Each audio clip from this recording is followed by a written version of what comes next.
From Yankee Stadium in New York, the fourth game of the 1960 World Series, the Pittsburgh Pirates versus the New York Yankees. Brought to you today by General Motors and by the Gillette Safety Razor Company. Value and choice from GM.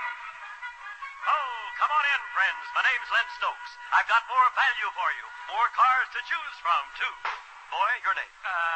Frank Buxton. Well, my boy, do you know that for 1961, chances are you'll find your new car at GM? But I've always bought my cars. Lad, that's the 60 wonderful Chevrolet. And right next to it is the new size Chevrolet, the economical rear-engine Corvair. That looks like a 61 Pontiac. It's all Pontiac on a wide track. And you know, now there's going to be a new size Pontiac, the Tempest, America's first front-engine rear transmission car. Hey, that's a hot one. While we're talking hot, there's the 61 Oldsmobile, the action line in performance and design. And there's a brand new size Oldsmobile, the F85, the hot new number in the low price field. Kind of hard for a guy to make up his mind, you know. Oh, I'm not finished. Here's Buick for 61. As fine, as new as you can go. And here's a new size Buick, the Special, with the look and luxury of the big cars and the easy handling and savings of the small. The best of both worlds. And here... Don't tell me. I know that car anywhere. Cadillac. The magnificent 1961 Cadillac, a new inspiration for the motoring world. Now, what's your car, boy? My car. If you want a wagon, sedan, or a coupe for your car. I need room for my kids. I've got a whole troop. My car. General Motors knows how to build it and style it. Man, you get everything but an automatic pilot. Chances are you'll find your new car at GM. Cause there's more to choose from. Value and choice from GM. How much for all of them? Come back in 10 minutes, son. We'll talk about it. And remember, all of these great General Motors cars are backed by the new GM dealer warranty, which excludes only tires and those items recognized as normal maintenance. It provides the finest kind of protection for your investment during a full year or 12,000 miles of driving, whichever comes first. Well, good afternoon, baseball fans. Chuck Thompson along with Jack Quinlan at Yankee Stadium for the fourth game of the 1960 World Series. The weather conditions in New York this afternoon are just as fine as they were yesterday, and yesterday they were ideal for the playing of baseball. A bright sunshine pouring down at Yankee Stadium. The temperature before the game today registered as 68 degrees. And before us now, taking their warm-up tosses, a pair of slender right-handers.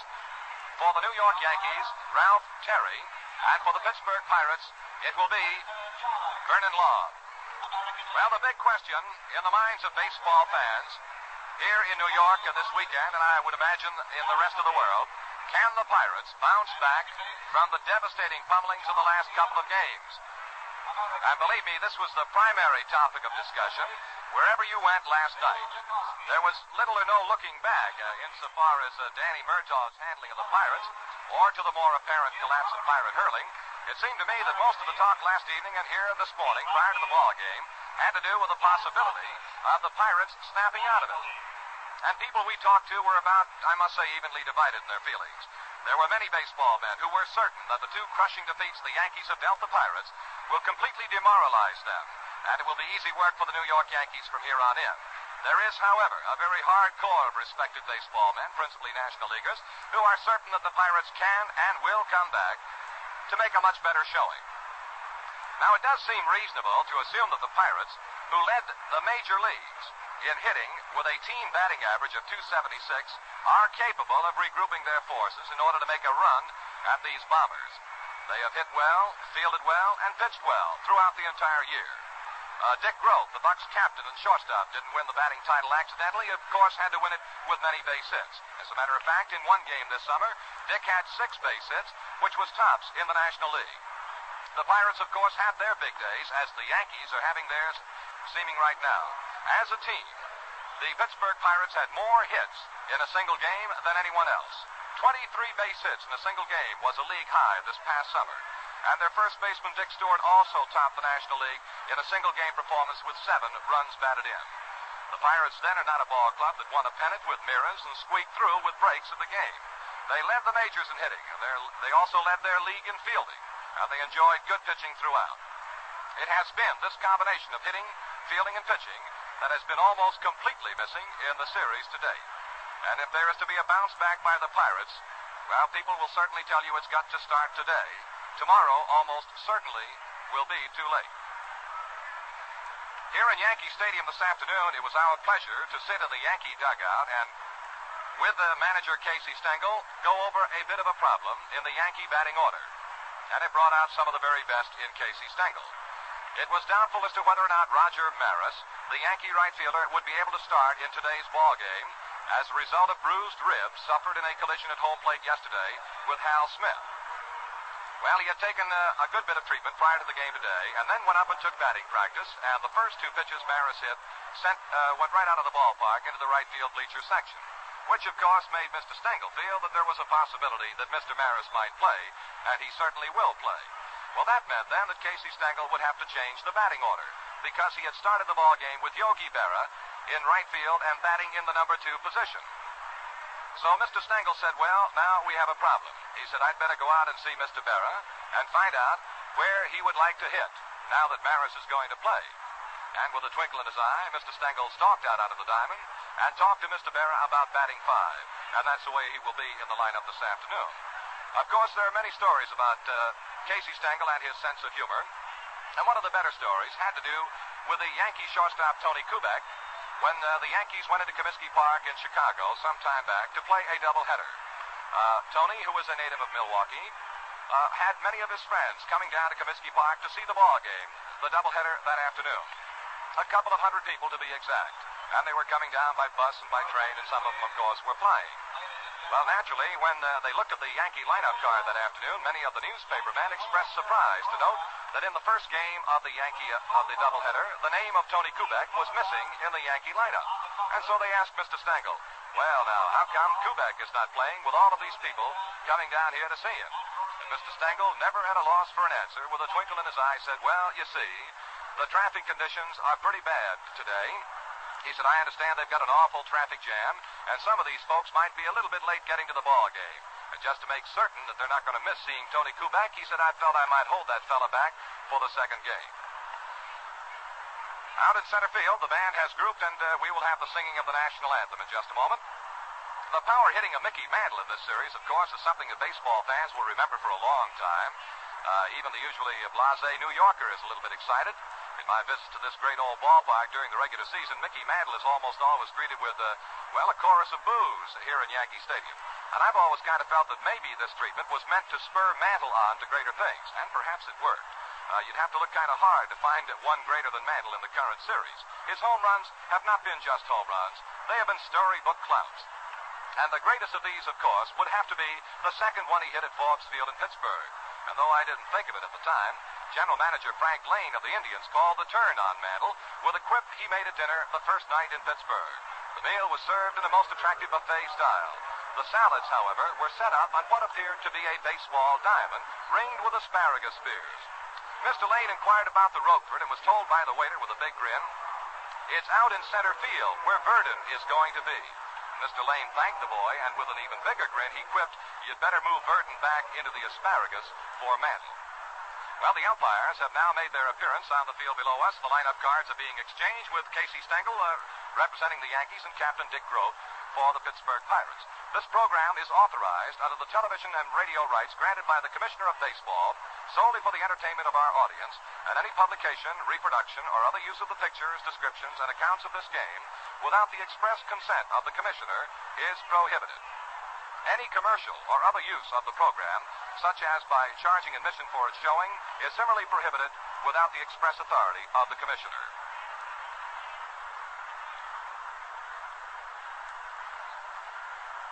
Ralph Terry has just now completed his warm-up tosses. Terry, who is the starting pitcher for the Yankees this afternoon, in the season for New York, had a record of 10 wins and 8 defeats. His opponent, of course, Vern Law, was the Pirate 20-game winner.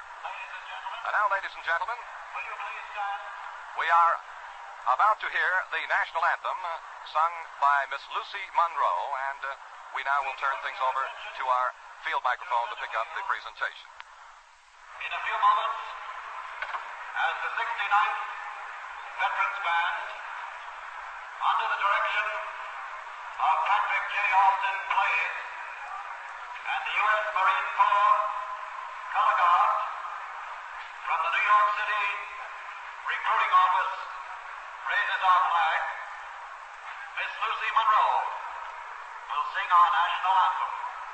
Ladies and gentlemen, Miss Lucy Monroe. Would you all please sing with me?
As Jack Quinlan and I were saying prior to the ball game today, one of the most thrilling things either of us have ever viewed anywhere in the world is the national anthem ceremony prior to the ball game here at Yankee Stadium with 70,000 people standing.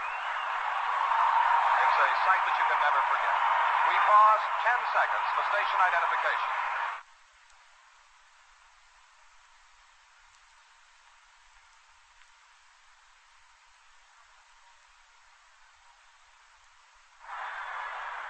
And now the batting order for this afternoon's fourth game. For the Pittsburgh Pirates, leading off in center field, Bill Verdon.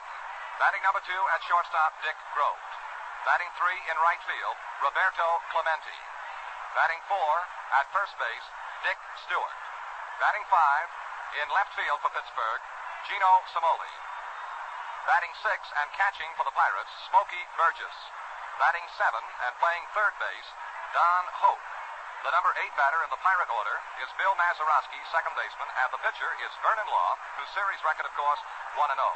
For the Yankees, leading off, Bob Serve in left field. Batting 2, Tony Kubek, shortstop. Batting 3, Roger Maris, right field. Batting 4, Mickey Mantle, center field. Batting 5, Yogi Berra, the catcher. The number 6 hitter, Bill Skowron, first base. Batting 7, Gil McDougald, third base. Batting 8, Bobby Richardson, the second baseman. And the pitcher will be Ralph Terry. The umpires, behind the plate, from the American League, Nestor Shylock. At first base, from the National League, Dusty Vargas. At second base, from the American League, John Stevens. At third base, Bill Jakowski of the National League. Down the left field line, it will be Stan Landis of the National League. And down the right field foul line, it will be Jim Honachek of the American League. We are only moments away from the opening pitch of the fourth game. Terry will be facing left-hand batting center fielder Bill Verdon. And with the game just about ready to start, it is my pleasure once again to turn this microphone over to the voice of the Chicago Cubs and a fellow we all enjoy hearing, Jack Quinlan. Jack? Thank you, Chuck, and hi again, everybody. Bill Verdon ready to step into the batter's box. They've just turned the lights on here at Yankee Stadium.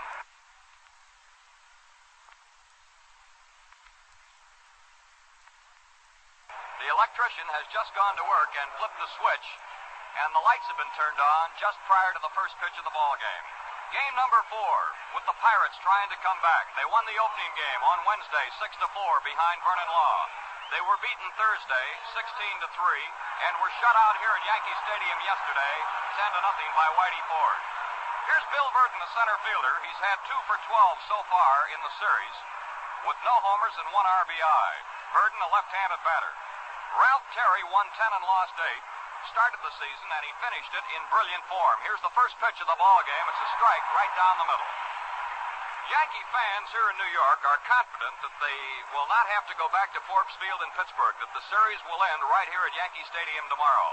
Here's a curveball fouled on the ground behind the plate, strike two. Of course, Pirate fans are just as certain that the Bucks can fight back, as they did so many, many times during the course of the regular National League season. 2 strikes to count on Burton. During the year, Bill hit .265. The ball game just starting. Ralph Terry, 24-year-old right-hander, fires a swing and a foul ball lifted into the upper deck above third base. Still 2 strikes on Bill Burton. He'll be followed by Grote and then Clemente. The Yankees have serve in left, Mantle in center, Maris in right. McDougal at third, Kubek at short, Richardson at second, Skowron at first. Berra catching and Ralph Terry on the mound. The pride and joy of Big Cabin, Oklahoma. 6'3" right-hander fires a ball that's outside. 1-2 now. Frank Osiak coaching at third for the Pirates. Mickey Vernon at first. Breeze of about 10 miles an hour blowing from the right field corner over toward the left field foul pole. Wind up by Terry. The 1-2 pitch on the way. A high curveball. The count is even 2-2. Beautiful sun-kissed day in the Bronx. 68 degrees. Few latecomers still coming into the ballpark. 2-2 on Burton. Left-handed batter waits. Terry has the sign from Yogi Berra. Now Ralph is winding. Here's the 2-2 pitch on the way. Curveball. He struck him out. A slow curveball, and Burton went down swinging. 1 away, and it brings up the captain and shortstop, Dick Grote, the National League batting champion this year, with a .325 average. He hit 2 home runs, and he drove in 50 runs. So far in 3 games in the series, Grote has had 3 hits and 12 times up, with 1 RBI. The Pirates in the first 3 games have had only 1 home run, that by Bill Mazeroski. Here's a ball that's high and inside. While the Yankees have hit 6 out of the park. 3 by Mantle, 1 by Maris, 1 by Elston Howard, and 1 by Bobby Richardson. That one a grand slammer. Wind up by Terry, the 1-0 pitch on the way. Grote takes a strike call on the inside corner, belt high. Only an ineffective mid-season spell marred what has otherwise been the best season for Ralph Terry since he's been in the major leagues. 1-1 pitch, curveball fouled, back on the screen behind the plate. In this year's finale with Baltimore, a key ball game for the Yankees, Terry pitched perfect ball for 6 2/3 innings, and he narrowly missed a no-hitter on 8th and 9th inning singles. At the age of 24, Terry is a bright Yankee prospect for future seasons. A ball and 2 strikes on Grote with 1 out in the top of the first, no score. Terry with an abbreviated windup delivers a ball that's high. 2-2 the count. Pirates hoping to get good pitching and to start some kind of an attack after being shut out on 4 hits yesterday by left-hander Whitey Ford. 2-2 on Grote with 1 away. Bases empty. The windup by Terry. 2-2 pitch to Dick Grote. A swing and a pop-up out near second base. The second baseman Bobby Richardson coming in a few steps. He's under the ball and makes the catch. That ball was hit right off the bat handle and popped up to the second baseman. 2 out and nobody on, and here's the right fielder Roberto Clemente, who's had 4 hits in the series and 13 times at bat. He's driven in 1 run. During the season, Clemente hit .314 for the Pirates, had 16 homers and 94 RBIs. Right-handed batter waits. Here's the pitch by Terry. A swing and a very high fly ball curving down the right field line. Here's Roger Maris moving over near the stands. It's out of play about a dozen rows. 1 strike. Clemente was drafted out of the Dodgers organization by the Pirates, and they've been happy about the move ever since. He is a spectacular type ball player, a demon on the base paths, a fine right fielder, a human fly with a great throwing arm, one of the best in baseball, and a good man with the bat, as the .314 average this year would indicate. Ralph Terry looks in to get the sign. 1 strike on Clemente with 2 gone. Here's the pitch by Terry. A swing and a high foul ball curving back to the right, and it's going to be out of play. Just makes the upper deck about 3 rows up. 2 out, nobody on here in the top half of the first inning. The Pirates and the Yankees in Game 4 at Mammoth Yankee Stadium, where yesterday 70,001 watch the first game here in New York. Here's the 0-2 pitch to Clemente. Curve, it's outside. Started to go for it, but he held up just in time. Terry tried to make him chase a bad pitch, and he almost pulled the trigger. The ball broke away from him. It's 1-2 on Clemente.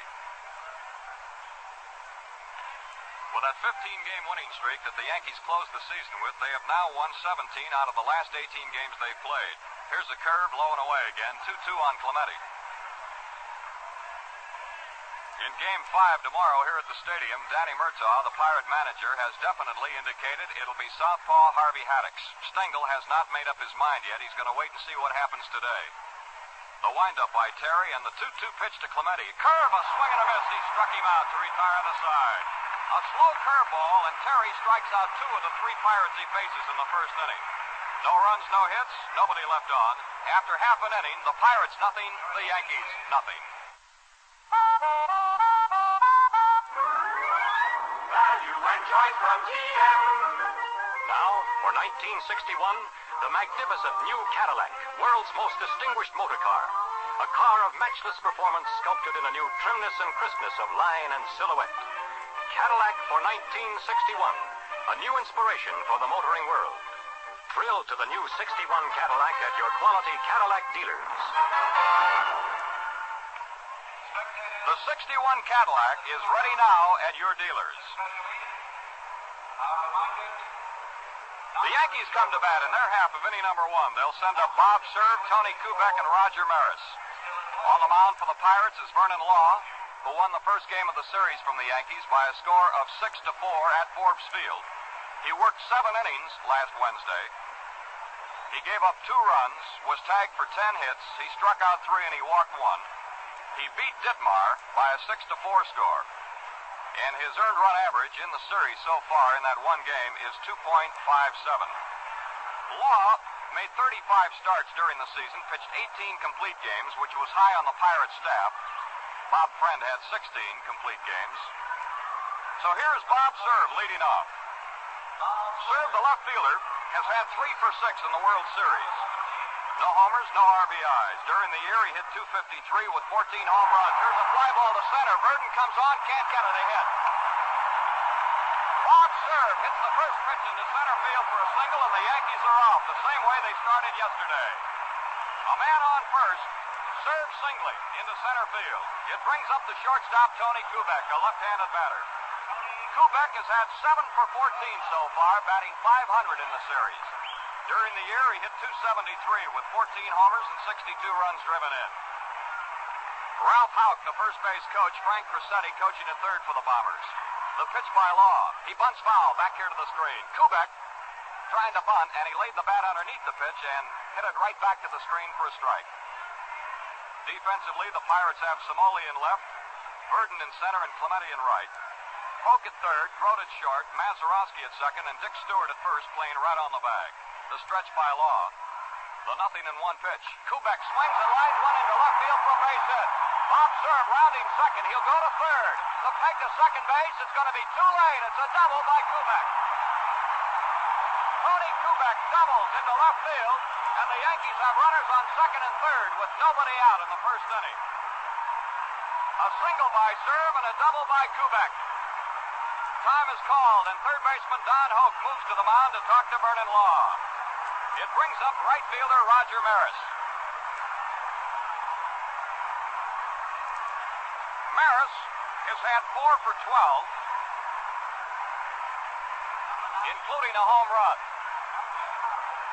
The Yankee right fielder, who led the American League in runs batted in this year with 112. He hit 39 homers during the season. Yankee runners on second and third, nobody out in the bottom of the first inning. Vern Law will wind. Here's the first pitch to the left-handed batter. Maris swings and he misses. Strike 1. Law is a great one for quotations. One of his favorites is, "I have never met a man who is not my superior at something." Of course, he trusts that will not apply insofar as the Yankee bats are concerned this afternoon.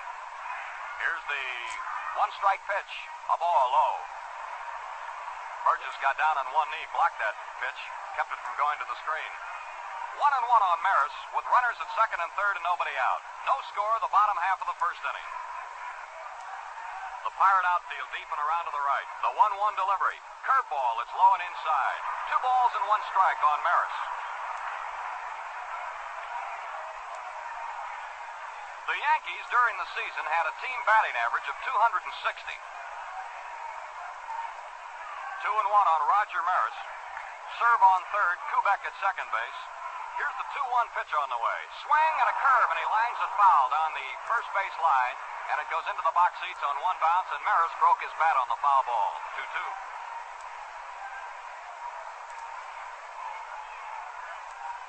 In the first ball game of the series last Wednesday at Forbes Field, Maris hit a first-inning home run against this same fellow, Vern Law. Law holds a position in the Church of Latter-day Saints comparable to the ministry of the Protestants and the priesthood of the Catholics. He's qualified to baptize, marry, and administer the sacraments according to the Mormon church laws. Comes from Boise, Idaho. 6'3" right-hander. He's in a little trouble here in the bottom of the first. Yankee runners on second and third, nobody out, and Maris the batter with a 2-2 count. Mantle on deck. Law has the sign. He's winding. 2-2 pitch to Roger Maris. A swing and a fastball, and he fouls it back on the net behind the plate. The count remains the same, 2-2. A new baseball put into play by the plate umpire Nestor Shylock of the American League. This is a beautiful sun-kissed day in New York. Here's the windup. 2-2 pitch to Maris. Curve, it's inside at the belt. 3-2, a full count.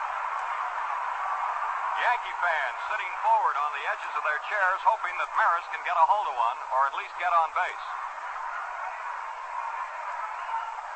Ball 3, strike 2. The windup now. The pitch by Vern Law. Maris hits a curveball, a pop fly out behind second base. Mazeroski back. Clemente coming in. Clemente says, I'll make the catch. He does. Serve. Fakes a break home as the peg comes in. A strike thrown to Burgess, and serve goes back to third. So there's 1 out as Maris hits a pop fly to Clemente, who makes the catch in short right field. And then Clemente wound up and fired a strike to the catcher. Any thoughts that serve had of coming in were disqualified and stopped in a hurry. He went back to third. Runners on second and third, 1 out now, and here's Mickey Mantle, the center fielder. Mantle has had 6 hits in 12 at-bats, including 3 home runs in the series. They're going to put him on, an intentional walk. Mantle is being walked intentionally to load the bases to pitch to Yogi Berra. Here comes ball 2 outside. Mickey just standing there with that bat on the left shoulder. There's ball 3 thrown by Vern Law. 1 more and they'll be loaded up. This season, in 272 innings of pitching, Law issued only 40 bases on balls, and of course some of those were intentional. His greatest asset as a pitcher is his tremendous control. The bases are loaded now with 1 out in the bottom of the first inning, and here's Yogi Berra, the Yankee catcher. Yogi's had 3 for 9 in the series so far with a couple of runs driven in. This year he hit .276 with 15 homers and 62 RBIs. Bases full of Yankees, 1 out in the bottom of the first, no score, but the Bombers threaten here just as they did yesterday when they scored 6 times. Here's the pitch. A curve strike at the knees on the inside corner. Yogi looks back at Shylock. Didn't particularly care for that called strike. The defense set around to the right and deep. Here's the windup by Law. The 0-1 pitch to Berra. Curve, he taps it foul. The ball rolls out in front of the plate after hitting Yogi on the leg. 2 strikes on Berra. Moose Skowron on deck down here to the right.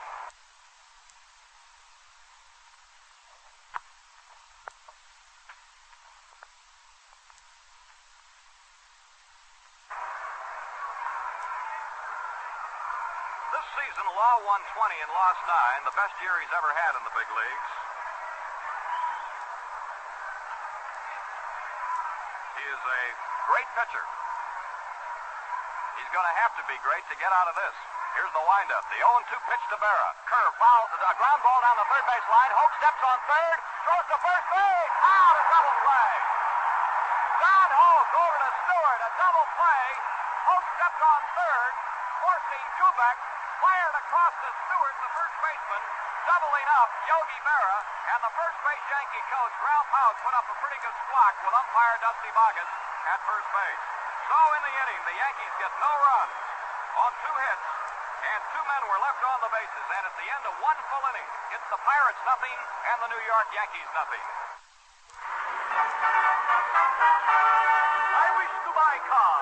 I'm Frank Buxton, famous Hollywood director, maker of widescreen movies that grip the audience. Well, I'm Len Stokes, and I have wide-track Pontiacs that grip the road. Perfect. I, who am accustomed to soundtracks, have heard that no tracks are sounder than those wide ones. You're so right. I can see Pontiac is your car. It's the best music track since the days of the horse car, your car. The Pontiac story, it would win me an Oscar, my car. The doors are wider and the seats are higher. It's long-legged solid, smooth with desire. Chances are you'll find your new car at GM, 'cause there's more to choose from. Value and choice from GM. Will be stupendous. What will be, sir? In front of theater, wide-track footprints of my new Pontiac, immortalized in cement. The fans here at Yankee Stadium buzzing, talking to themselves yet about the fine play that Don Hoke made to get Vern Law off the hook in the bottom of the first inning. Berra slapped a ground ball down the third base line, and Hoke, playing well off the bag at third, moved to his right, grabbed the ball, stepped on third to force Kubek, the runner at second, and whipped the ball across to Stewart to double up Berra by an eyelash at first base. And Law got out of the inning. So here we go to the top of the second. Dick Stewart leads it off for the Pirates. Stewart's had 2 for 8. 260 batting average during the year with 23 home runs and 83 runs driven in. Ralph Terry on the mound with a very abbreviated windup. Gives him a curve, and Stewart swings, and he misses for strike 1. The lights are on, even though we still have a lot of sunshine above us. Nobody on and nobody out. We're in the second inning. Here's a fastball popped up right off the bat handle. Third baseman McDougal coming down the line, sunglasses down, makes the catch, and there's 1 out. Stewart pops to Gil McDougal just to step off the bend of the grass at third base. Brings up the Pittsburgh left fielder Gino Cimoli, who is playing in place of Bob Skinner again today. Skinner jammed his thumb the other day in a slide at third base at Forbes Field, the left thumb, and it's still badly swollen, and he is not able to grip a bat the normal way. Cimoli has had 2 for 7 in the series. During the year, he hit .267 with 28 RBIs. Here's a chopper, a one-hopper back to Terry. Fires the ball to Skowron, and they're 2 gone. Cimoli hits one right back to the pitcher, and he's thrown out. 2 up and 2 gone in the top of the second. And it brings up the Pirate catcher, Smoky Burgess. Burgess with 2 for 8 so far in the World Series. Smoky hit .294 during the year. The official seating capacity at Yankee Stadium is 67,000, but with the standees, we had 70,000 out here yesterday. Here's the pitch. Burgess takes a ball. It's low, 1-0 on Smoky.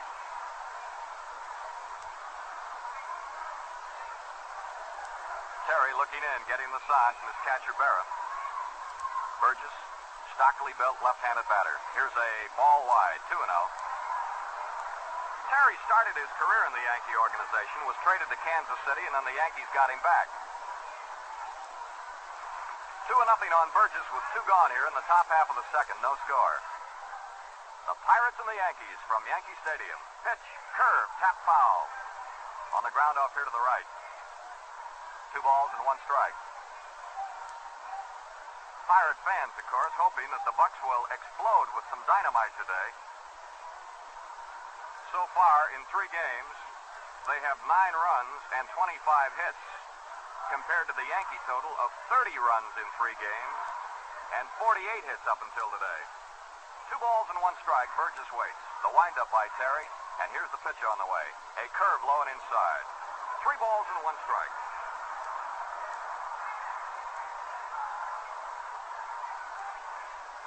Don Hoke waiting on deck, swinging a bat around in the on-deck circle to the left.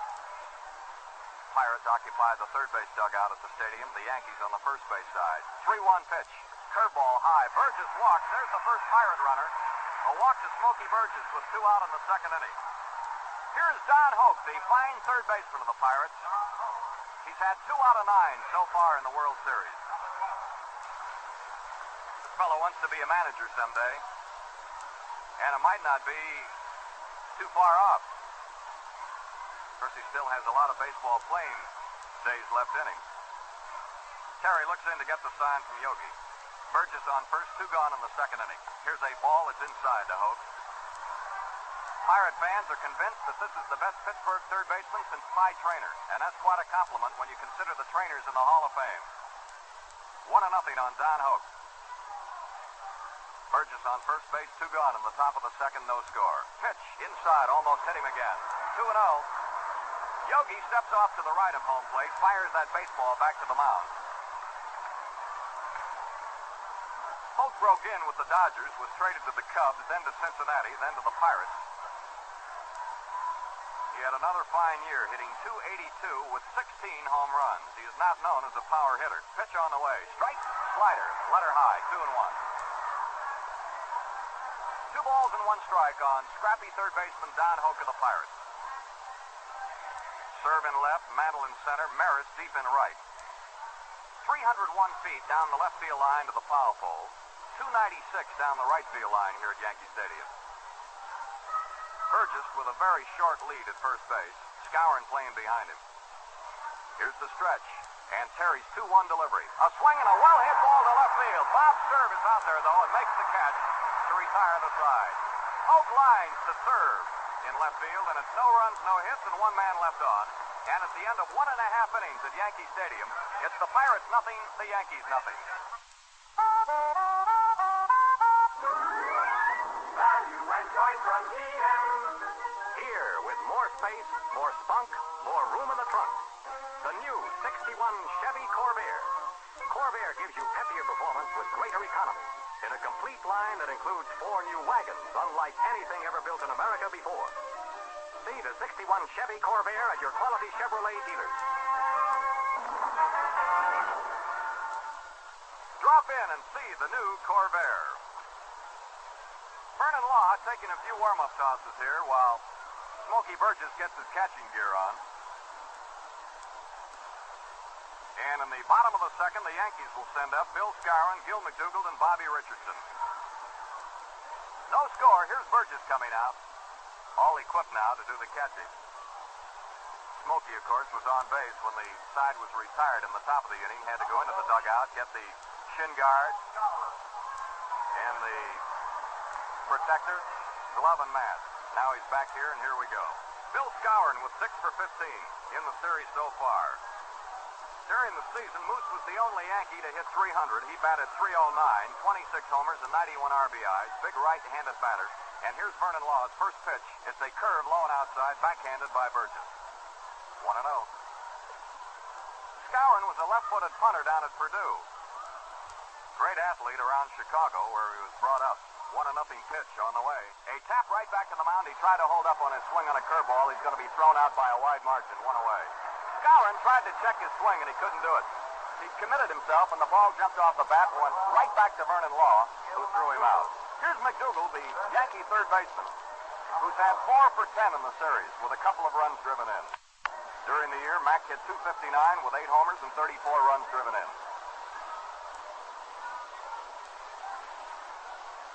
1 out and nobody on in the bottom of the second. The Pirates nothing, the Yankees nothing. Law delivers a curve. It's low, ball 1. The Yankees had the edge on all of their American League opponents during the course of the year. They beat everybody more often than they were beaten by their opposition. Here's the 1-0 pitch to McDougald. A curve, it's high, 2-0 on Gil. A lot of chatter in the Buccaneer infield. Hoke, Gross, Mazeroski, Stewart talking it up. Vern Law, winding. 2-0 pitch to McDougald on the way. A swing and a foul back here to the box seat railing. 2-1. Plenty of speed in that Pirate outfield, too. A fine defensive club all year. With good hitting, good pitching, good base running. And those are some of the reasons they won it and are in this classic. Here's a line drive to right field. Clemente stays in his tracks and makes the catch. He didn't move a step. McDougald lines to Clemente, the Pirate right fielder. 2 out, it brings up Bobby Richardson, who lit the fuse yesterday with a grand slam home run in the first inning off Clem Levine. Bobby has had 5 for 13 in the series, 1 homer and 8 RBIs. Yesterday, he drove in 6 runs, a new World Series record for runs driven in a ball game. Law curves him low and away, ball 1. Bobby hit only 1 home run all during the regular season. Here's the 1-0 pitch to Richardson on the way. A swing and a line drive. It's a base hit down the left field line. Cimoli over, picking the ball up. Richardson digging for two. Here's the throw, and he's in standing, a double. Bobby Richardson doubles over the third baseman's head down the left field line. The second double and the third hit off of Vern Law. Richardson doubling to left with two out. It brings up the Yankee pitcher, Ralph Terry. Terry hit 122 during the season. This is Ralph's first World Series. He's never been in one up until this year. He has a teammate in scoring position on second base with two gone here in the last half of the second, no score. Game 4 of the 1960 World Series from New York. Game 5 tomorrow afternoon here at the stadium. Game 6, if necessary, will be played Wednesday at Forbes Field in Pittsburgh. Here's a swing and a foul up on the net right in front of us, strike one. And Game 7, if necessary, will be played on Thursday at Forbes Field, Pittsburgh. But as I mentioned earlier, Yankee fans are confident it will end right here tomorrow. Here's the 0-1 pitch, a swing and a foul off the end of the bat back here to the screen, strike two. No score, the bottom of the second. A new baseball thrown to the pitcher, Vern Law. 20 wins and 9 defeats during the year, with an earned run average of 3.08. Here's the stretch. The 0-2 pitch to Terry. Curve, it's outside. 1 ball, 2 strikes. Frank Crosetti down here coaching at third in his 19th World Series as a player or coach. Richardson at second base, 2 gone in the bottom of the second. Law has the sign. The 1-2 pitch on the way. A swing and a tap foul off to the left. And the count remains a ball and 2 strikes.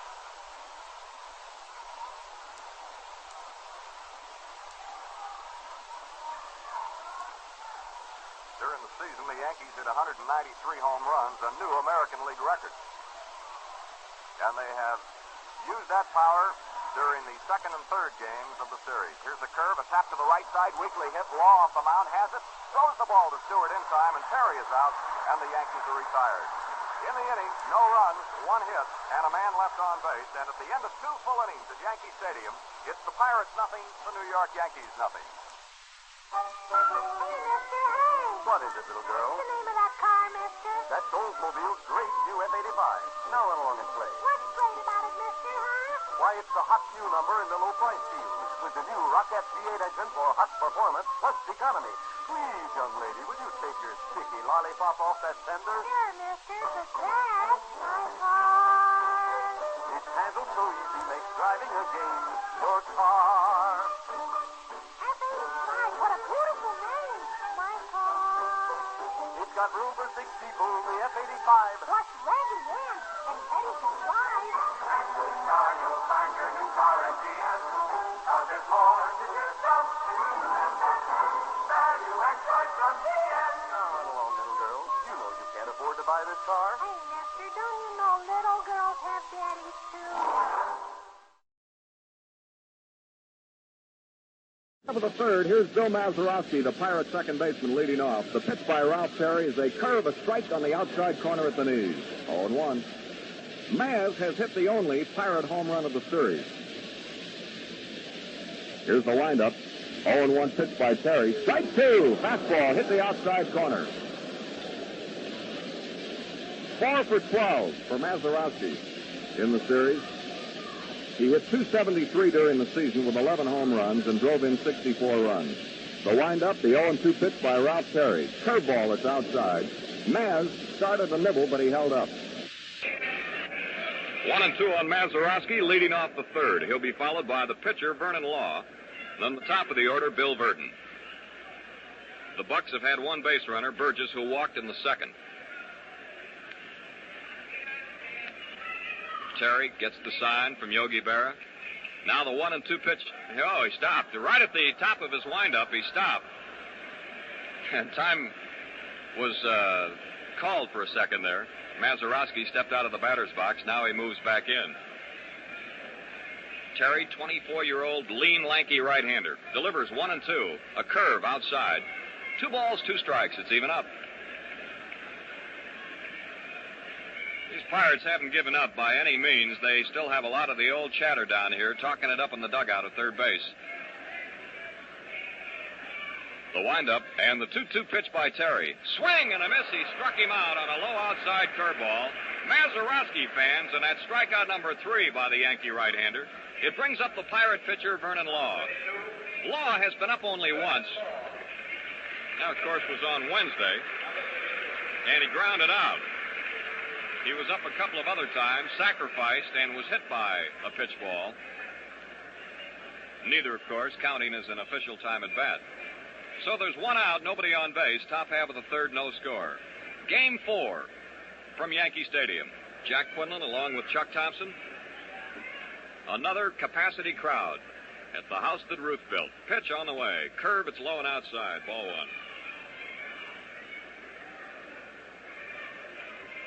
1-0 the count. Law trying to get something started. Here's the pitch. A strike. Vernon is not a real bad hitting pitcher. He hit 181, but he hit 1 home run during the year with 7 RBIs. A ball and a strike on Vernon Law. The pitch by Terry. Swing and a knee-high fastball, and he misses it for strike 2. The Yankees, of course, this year are especially happy to play host to the World Series, the 25th in the club's history, and the 10th in the 12-year Yankee managerial career of Casey Stengel. Strike 3 at the knees. He struck him out looking.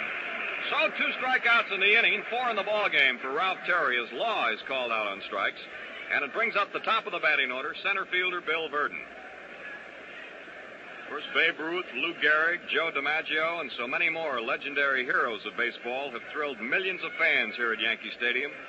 And this World Series, too, is producing new heroes, new thrills, and moments of greatness that will rank alongside other historic events in Yankee Stadium history. Pitch low and inside to Verdon for ball 1. Verdon is in the sporting goods business during the offseason with another Major League ball player, Jerry Lumpy. Left-handed batter waits. Here's the pitch by Ralph Terry. Curve hit on the ground to the second baseman. Bobby Richardson gobbles it up, flips to Skowron in time to retire the side. 3 up and 3 down for the Bucks in the top of the third. No runs, no hits, nobody left on. And at the end of 2.5 innings of play at Yankee Stadium, it's the Pittsburgh Pirates nothing, the New York Yankees nothing. Value and choice from GM. This year, General Motors offers you cars with more solid value built into them, more breadth of choice than you've ever known. Yes, it's Value and choice from GM. So today's the day to see your quality GM dealer. Here's something every motorist should know. Exclusive GM Guardian Maintenance, which means factory-trained mechanics giving educated service with factory-approved parts and the most modern equipment. Take your car or truck to your GM dealer for Guardian Maintenance. Bob Serve is going to lead off in the Yankee half of the third. He's singled to center field the first time up. He'll be followed by Kubek and Roger Maris, the top of the order up here for New York as they bat in the last half of the third, no score. While Law takes his warm-up tosses, third baseman Don Hoke is standing on the edge of the mound talking to him and watching him. Hoke is a fellow who takes great interest in everything that is taking place on the diamond, and that is one of the reasons that he is considered a real good prospect if he ever does become a manager. A baseball mind, and a good one. Here's Bob Serve, the left fielder for New York, leading off the last half of the third. Law into the windup. The pitch by Vernon on the way. Sharp breaking curve. It's down low for ball 1. No score. Bottom of the third, just starting. Vernon Law's 1-0 pitch to Serve. A swing and a ground ball to Grote's right. He's up with it. Here's the long throw over to Stewart. In time, Serve is out, 1 away. Nice play by Grote, going a couple of steps quickly to his right. 1 gone. Here's Kubek. Tony doubled to left field in the first inning. He's a Milwaukee product. Left-handed batter. 1 out. Vernon Law into that windup, kicks the left leg and fires a fastball strike on the inside corner just under the belt. Law is somewhat reminiscent of Freddie Fitzsimmons. When he pitches, he spins around a little bit, not the exaggerated spin that Fitz used to use when he spun all the way around and looked out towards second base. Here's a curve. It's low and inside. 1-1 on Kubek with one gone in the bottom of the third. The pitch by Vern Law on the way. Kubek takes a curve, a strike. 1-2. Nestor Shylock of the American League is the plate umpire. Dusty Bogus of the National League at first. John Stevens, American League at second. Bill Jakowski, National League at third. Stan Landis of the National League on the left field line. Jim Honachek, right field line. Here's a curve popped up down the first base line. Dick Stewart backing up. Second baseman Maz under the ball, and he makes the catch in fair territory some 45, 50 feet out behind first base. So they're two gone as Kubek pops to Mazeroski. And it brings up Roger Maris, the Yankee right fielder. He hit a short pop fly to the right fielder Clemente back in the first inning. As Chuck mentioned earlier, there was a question mark whether Maris would play in this ball game because of bruised ribs, which happened in a collision at the plate with Pirate catcher Hal Smith yesterday. Here's a shot foul hit on a curveball down the right field line, hits the box seat railing and ricochets into right field where Clemente picks it up and throws it out of play. Maris was sidelined for a while with cracked ribs this season and sidelined for a time in '59, an emergency appendectomy early in the year. Here's the 0-1 pitch to Rogers, swinging a fastball, and he grounds one to the second baseman Mazeroski. Here's the plate of Stewart in time. 3 up and 3 down for the Yankees in the last half of the third. No runs, no hits, and nobody left on. Quick work by Vern Law. And at the end of 3 full innings of play at New York's Yankee Stadium, it's the Pirates nothing, the New York Yankees nothing. Value and joy from GM. For 1961, Buick presents the new special-size Buick Special, the best of both worlds. The look and luxury of the big car world, plus the easy handling and savings of the small. Smaller than the big cars, bigger than the small. The best of both worlds. See the new 1961 Buick Special at your quality Buick dealers. It's ready and waiting. Go and see the new Buick Special soon. Fourth inning getting started. Dick Grote, Bob Clemente, and Dick Stewart, the first 3 Pirates to face right-hander Ralph Terry. Pirates trying to square the series at 2 victories apiece. They won the opening game on Wednesday 6-4 behind Vern Law, then were beaten 16-3 and 10-0 by the Yankees. Here's Grote, shortstop, and captain, and National League batting king. He popped up to Bobby Richardson the first time up today. No score, the 4th inning just starting. Ralph Terry looking in, getting a sign. He's into the windup. And here's the first pitch to Grote. It's a ball. It's high. 1-0. Pirate fans talking it up. They'd like to see the boys from Pittsburgh score a few. The windup. The pitch to Grote on the way. Here's a ball that's high and outside. A slider. 2-0. There's a gap in left center field between Bob Cerv and Mickey Mantle. Mantle is shaded over toward right center. Grote is a good right field hitter. He's a very good hit-and-run man also with a man on in front of him. Here's a strike, letter high, 2-1. Grote leading off the top of the 4th. He'll be followed by Clemente. The Bucks have their 2, 3, and 4 hitters up here in this inning. Terry winding.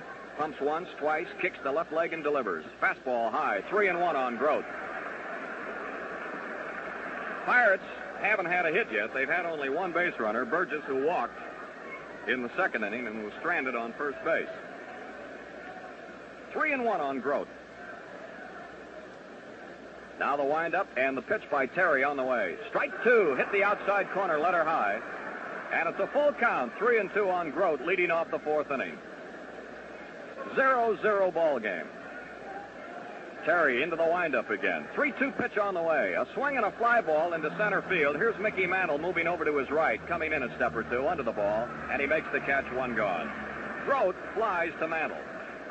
Brings up Clemente, who went down swinging in the 1st inning. 1 of 4 strikeout victims of Ralph Terry thus far in the ball game. Yankees fire the ball around. Back to the pitcher, Terry. Ralph started 23 games for New York during the year, pitched 7 complete games, and had an earned run average of 3.40. He threw 3 shutouts among his 10 victories. Here's the first pitch to Clemente. Curveball, strike on the outside corner below the belt. 0-1. 0-0, 4th inning, 1 out and nobody on base. Terry into the windup. The pitch to Clemente on the way. Curveball, a swing and a foul ball up here to the right, and it's just going to make the upper deck on the first base side. 0-2. A new ball thrown out to the mound. Clemente, right-handed batter waiting. Levels that bat over the plate a couple of times. Terry, slow worker, getting his sign. Now he's all set. The Yankee right-hander rocks back, and here's the 0-2 pitch on the way. Curve high and inside. He almost hit him. Clemente dropped to one knee to get out of the way. Ball 1 and strike 2 on Roberto. 25-year-old right-handed batter from Puerto Rico.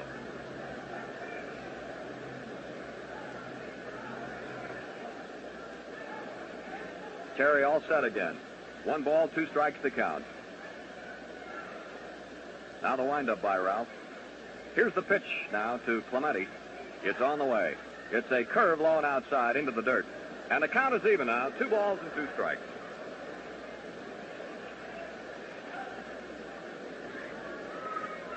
Clemente up there trying to get the first Pirate hit of the ball game. There's no score. We're in the 4th inning. Yankee infielders talking it up. Here's the 2-2 pitch. A curve. He swung and missed. He struck him out again. Clemente goes down swinging for the 2nd straight time. And that's 5 strikeouts in 3 2/3 innings so far for Ralph Terry. Dick Stewart, the first baseman, steps into the batter's box.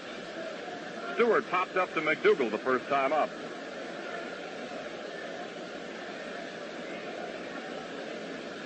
Victory by the Bucks today would square the series 2 games apiece. A victory for the Yankees would put them in the lead 3-1.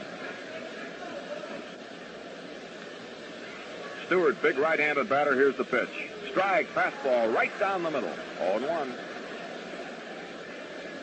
Our broadcasting booth right behind home plate, looking out towards center field. At mezzanine height. 2 out and nobody on here in the top half of the 4th. 0-0 tie. Here's the pitch to Stewart. A check swing, a curve is wide, a ball. Even up. Ball 1, strike 1 to count. The weatherman has said that it's going to remain fair today, but possibly tonight or early in the morning we'll get some rain in New York. It is a beautiful sun-kissed day at the moment. 1-1 on Dick Stewart. The windup by Terry, and here's the pitch on the way. Slow curve, hit past the pitcher, off his glove. Kubek, shortstop, in fast. The throw. He's out. He got it. From Terry to Kubek to Skowron. A fine play by Kubek, charging in after the ball was deflected off the glove of the pitcher, Terry. And Kubek raced in and made the pickup on the edge of the infield grass and threw to Skowron to nail his man. No runs, no hits, nobody left on. After 3.5 innings of play, it's still the Pirates nothing, the New York Yankees nothing. Frank, bring them back alive, Buxton's camp? Yes, sir. I'm Len Stokes, and I brought out your new Pontiac Tempest. Don't let the lion scare you. Down, Velvet Ball. Here's your new Pontiac Tempest. It'll take you anywhere, Frank. It's America's first front-engine, rear-transmission car. And the wheel track of the Tempest is up to 3 inches wider than other compacts. It's your car. It's sleek as a leopard. We can sit here. It's your car. With an elephant trunk. And a tiger up front. It's my car. It fights like the big one. You steer it with ease. Does the Tempest climb hills? Like a monkey climb trees. That's the car you'll find your new car at GM. 'Cause there's more to choose from. Value and choice from GM. Oh, the Velvet Paws. Do let him up. He hasn't given me the keys for my new Tempest. Last half of the 4th inning, the Yankees coming up with Mickey Mantle, Yogi Berra, and Bill Skowron. 3 sticks of dynamite here for New York in the bottom of the 4th against right-hander Vern Law. Mantle batting left-handed against Law. The windup by Vernon. Here's the pitch to Mickey on the way. Strike on the inside corner, belt high. Fastball. 0-1. Mickey, so far, has homered 3 times in the series. Here's the 0-1 pitch. Curve inside. Looked like he was going to bunt. And the curveball drove him away and spun him around. 1-1. The bottom of the 4th, no score. The Yankees have had 3 hits, 2 doubles and a single so far. Curveball that's high and outside. Very slow, tantalizing breaking ball that hung up there, and Mickey watched it. Ball 2, strike 1. Pirate infield around to the right. So is the outfield. Here's the 2-1 pitch on the way. A swing and a fly ball hit out toward left field. It's curvy now, and it's going to be a foul ball into the front row of box seats down the left field line. 2-2. Mantle broke his bat on the foul fly. You'll get a new one here from the Yankee bat boy. He's talking to the bat boy, saying, give me one with a hit in it. 2-2 on Mantle, leading off the Yankee 4th inning. No score. This ball game, quite in contrast to the one we had yesterday. At the end of 4 innings yesterday, it was 10-0 Yankees, and it remained that way the rest of the ball game. Here's the 2-2 pitch to Mantle on the way. He bunted foul and he's out. He tried to drag on a 2-2 pitch, and he bunted foul at the catcher's feet. It's a strikeout. The first for Vern Law. Mantle trying to drag on a 2-2 pitch, and he bunted it right at the catcher's feet. A strikeout, and that'll bring up the catcher, Yogi Berra. Berra grounded into a double play to get Law out of a jam in the first inning. The play went Hoke to Stewart. With the bases full and only 1 out, Hoke made a fine play to start the side-retiring DP. Here's the pitch by Law to Yogi. It's a curve. It's wide to the left-handed batter, ball 1. The Yankees this year here drew 1,627,000, which was their best season since 1952. Here's a pitch tight for ball 2. On the road in 1960, they drew more than anybody else in the major leagues. 1,800,000. Here's the 2-0 pitch. Strike, a beauty that hangs on the outside corner, a curveball. It's 2-1. So during the season, home and road, the Yankees drew a total of 3,486,000 fans. Here's a swing and a grounder on one hop to the pitcher, Law. He stabs it, fires to Stewart, Berra's out, 2 gone. Little one-hopper right back to the pitcher, Vern Law, who took care of him. 2 up and 2 gone, and here is Bill Skowron, who hit an easy tap back to the mound his first time up today. Right-handed batter. No score, the Pirates and Yankees in Game 4 at Yankee Stadium. Here's the pitch by Law. Curve, it's outside, ball 1. Hoke at third, Grote at short, Mazeroski second, Stewart at first. Cimoli, Verdon, and Clemente in the Pirate outfield. Pitch to Skowron, swinging a fly ball, well hit, right field, way back. It's out of here, a home run for Skowron.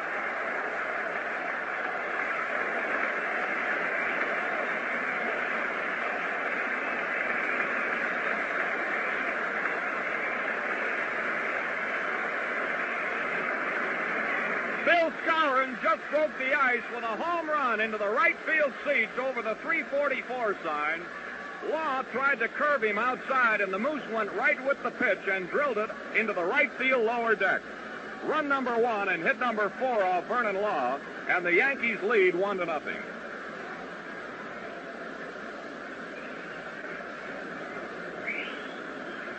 That is the 138th Yankee World Series home run in 138 Yankee games. And it's the 5th World Series home run for Skowron. Here's McDougal taking a strike. Gill lined out to Clemente. First time at bat, there's strike 2. 0-2 on McDougal with 2 gone and a run in. On Skowron's first home run of the series, and the Yankees' 7th. They lead 1-0.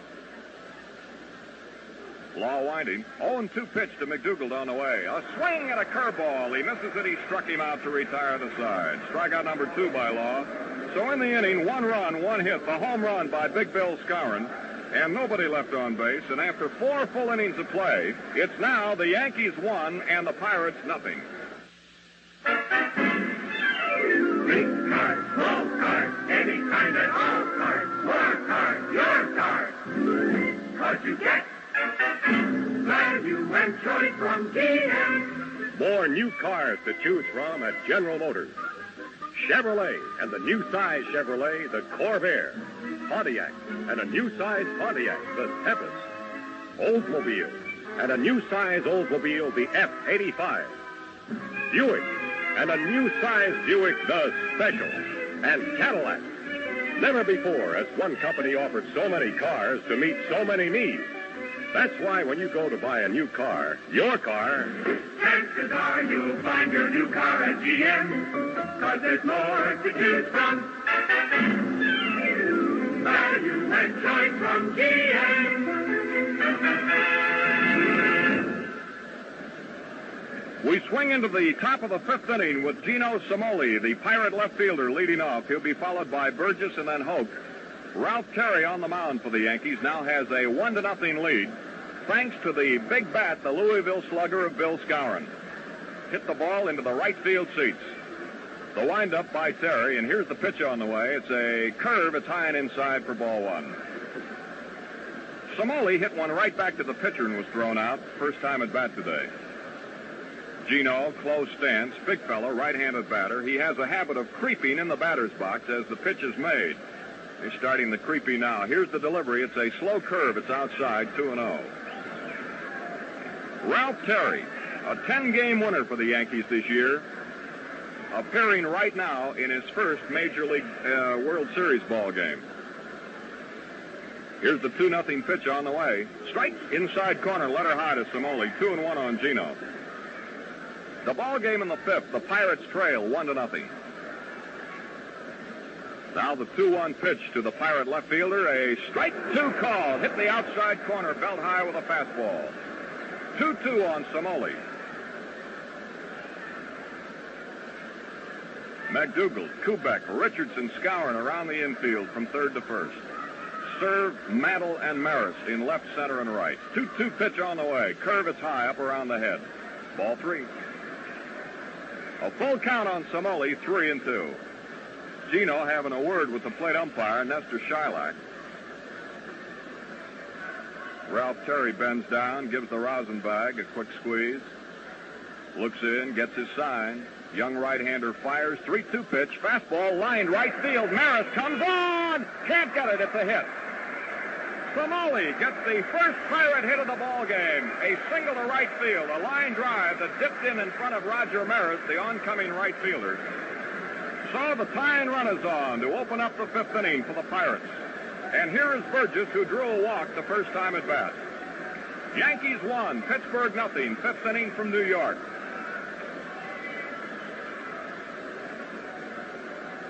The Yankee outfield around to the right. A nice hole in center field between Mantle and Serve. Here's a high pop foul behind the plate. Barrett coming back. He's not going to have room. It's on the net. 1 strike on Smoky Burgess. These 2 opposing catchers today, Burgess and Barrett, are somewhat similar in appearance. Both short, stockily built, left-handed batters with good power each. 1 strike on Smoky. Cimoli on first, nobody out. The 5th inning.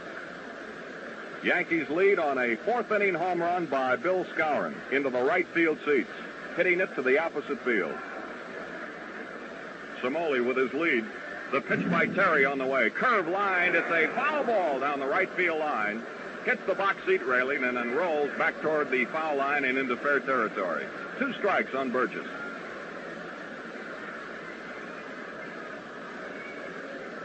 Cimoli opened up the inning with a shot to right field for the first hit off Terry.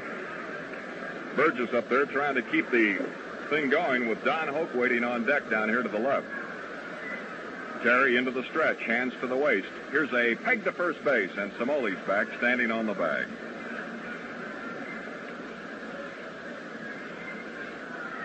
Burgess, the number 6, levels that bat over the plate. Here's the 0-2 pitch. A swing and a little chopper to the first baseman, Skowron. Whirls, throws to second base. He's saved!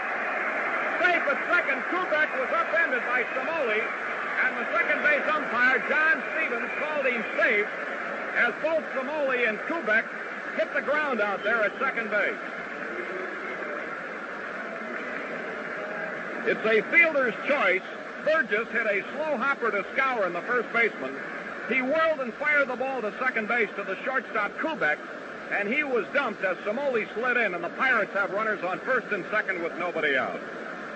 The tying run at second, the lead run at first, and the batter now is Don Hoke. Little conference, Berra and McDougald, the catcher and the third baseman, out talking to Terry.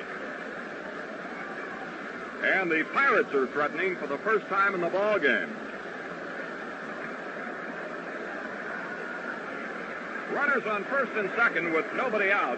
We're in the fifth inning. Yankees lead 1-0. Don Hoke up. He lined hard to Bob Serve in left field the first time up today. Now the Pirate fans getting a chance to clap their hands for the first time in a while. Cimoli at second, Burgess at first, lead away. Hoke bunts a pop-up. The second baseman's going to grab it, and he does. He bunted a little soft line drive to Bobby Richardson, who was planted halfway between first and second base. Hoke attempting to sacrifice, and it backfires. He hits a short pop fly to Bobby Richardson, 1 out. Here's Mazeroski, who struck out in the third inning. Hoke normally very adept at bunting, but that time it did not work for him.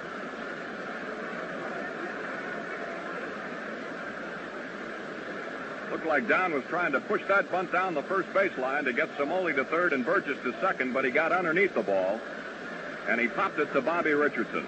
Here's the pitch to Mazeroski. It's a ball low and outside, 1-0. Pirate runners on first and second, one gone in the top of the fifth. They trail New York 1-0. Terry getting his sign from Berra. This is the 65th World Series game for Yogi. Here's the pitch on the way. A ball that's outside. Threw him a curveball. It was just an inch outside. 2-0. Terry trying to keep that ball down low to make Mazeroski hit one on the ground and possibly hit into a side retiring double play to get out of it. Cimoli's at second base. Burgess on first and 1 out. Here's the 2-0 pitch to Maz. A swing and a pop-up on the infield. First baseman Skowron coming in. He's near the mound. He's under the ball. He makes the catch. 2 gone. Terry neatly working his way out of this. But now the pitcher Vern Law is coming out to hit. Well, the Pirates had runners at first and second with nobody out. Now those runners are still on at first and second, but they're 2 gone in the fifth inning. Yankees 1, Pittsburgh 0, fifth inning at Yankee Stadium. Vern Law swinging a couple of bats around. He was called out on strikes the first time up today.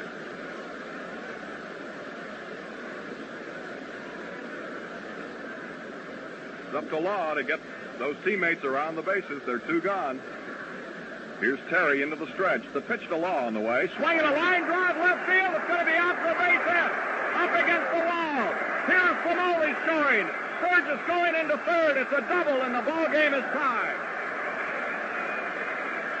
Vern Law doubles down the left field line. It hit the 4-foot fence on one bounce, and it drives in Gino Cimoli from second base with the tying run. Hit number 2, run number 1 off Ralph Terry.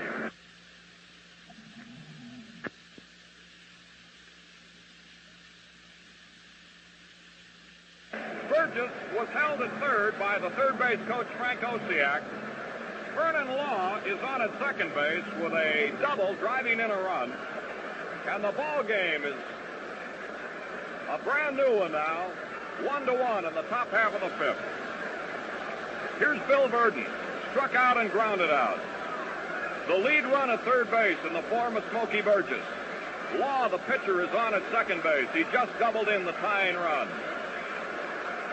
Ralph Terry going to have to really bear down now. Here's the windup and the pitch to Burden on the way. A swing at a curveball in on the hands, and he missed it for strike 1.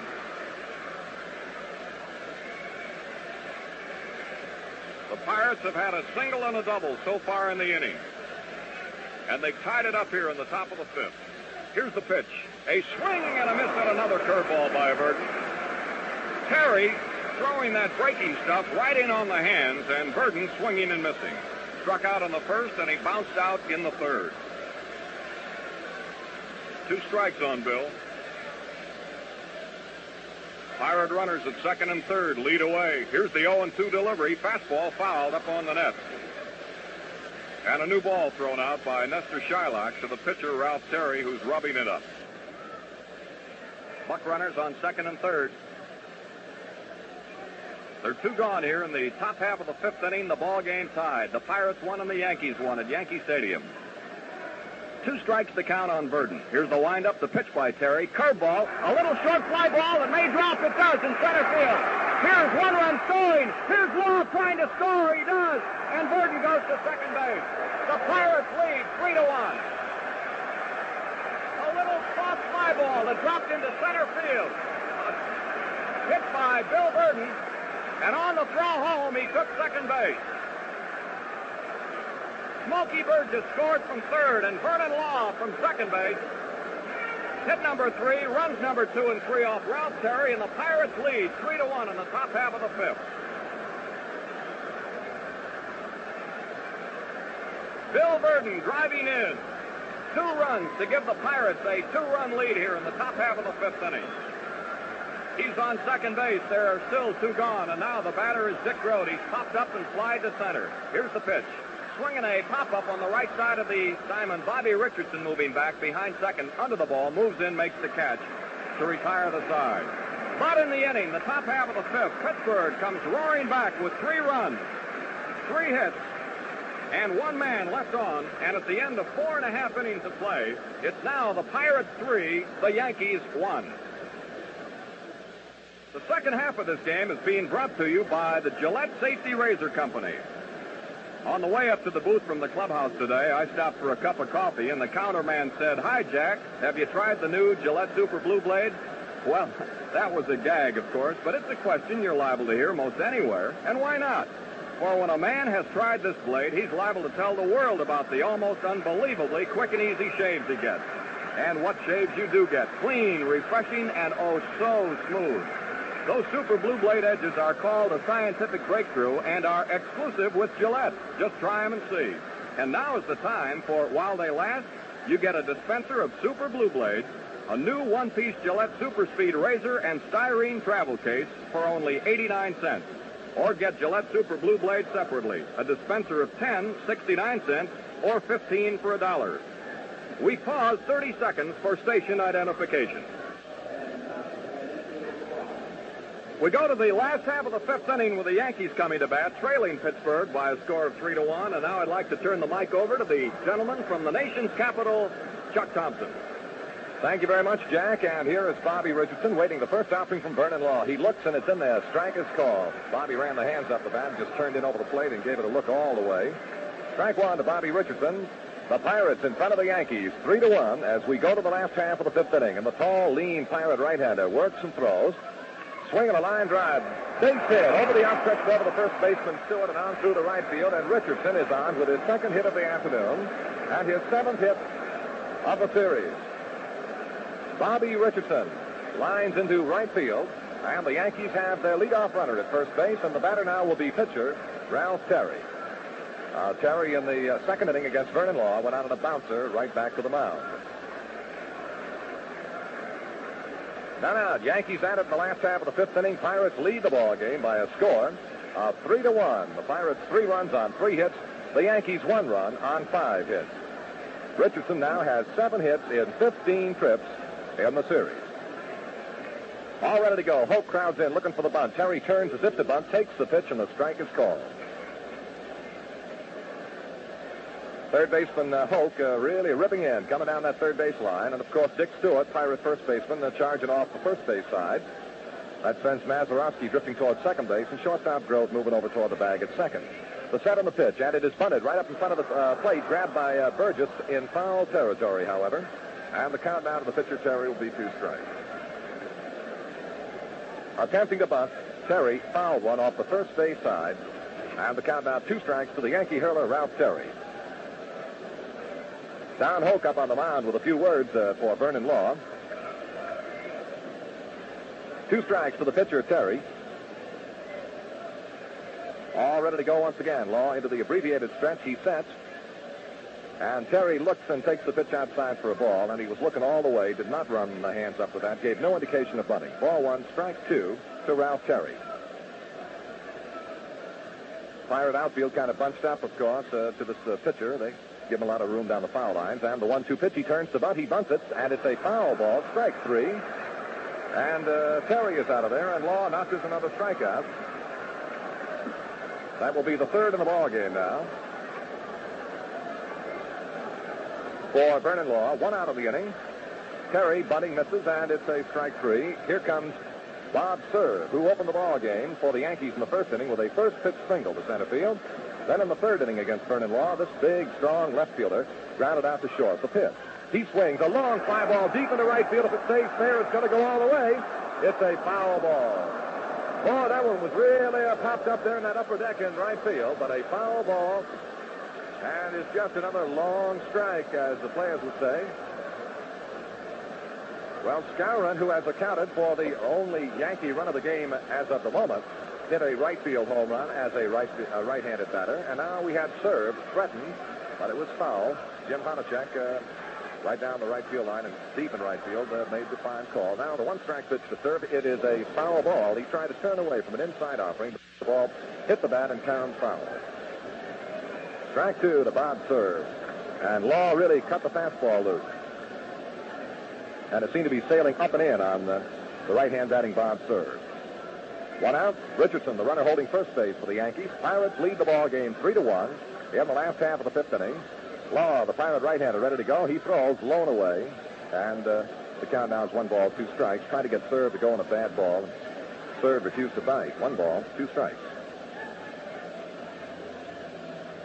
Pirate infield up in double play depth right now. Law sets, kicks, and throws.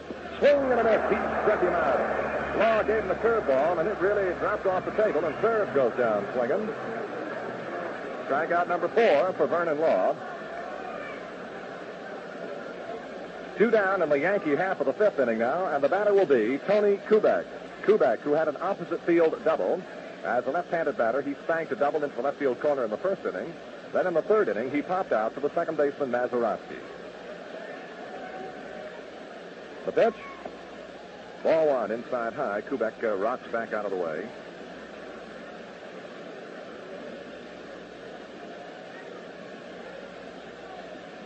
Richardson walks out to lead at first base. Stewart playing him tight to the bag over that way. The set by Law. The pitch to Kubek. Right down the pipe. Strike is called. 1 ball, 1 strike now.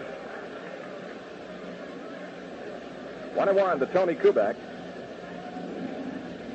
Pirate outfield plays Kubek, shaded just a trifle to the opposite side, toward left. Now the 1-1 offering. Kubek swings and misses. Strike 2.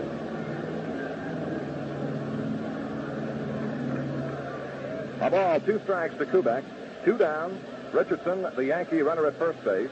Pirates lead the ball game 3-1. And now again, the 1 ball, 2 strike pitch to Kubek. Here it is. He swings and gets a piece of this one. A foul ball bounces back among the spectators off the first base side. 1-2 to Kubek. Well, Skowron jumped the Yankees in front with a home run, 1-0, and the Pirates came right back on the top of the 5th with 3 runs to take over a 3-1 lead. Now Law ready to go. The 1 ball, 2 strike pitch to Kubek. He swings and misses. He struck him out. Boy, Law blew that one right by him. 5 strikeouts. Yankees in the 5th inning, no runs, 1 base hit, no errors, 1 man left on, and the score at the end of 5 innings, the Pirates 3, the Yankees 1. Hurry on down to your store, honey, get yourself a great big deal. You'll find out you can save some money on paper, make big deal. Look at 313 on Main Alive was $2.49, now $1.95. Hurry on down to your store, honey, get yourself a deal, a great big deal, a great big paper mate, big deal. It's Papermate's Big Deal. The Papermate Capri Mark III pen, regularly $2.49, is now just $1.95. Yes, sir, the Capri Mark III, the pen that positively won't skip, even rice over butter, is now yours at the big deal price of only $1.95. And your Papermate is unconditionally guaranteed. If it doesn't perform, we'll replace it. So get a big deal. Get a Papermate Capri Mark III, was $2.49, now just $1.95. So won't you hurry on down to your store, honey? Get yourself a deal, a great big deal, a great big Papermate big deal.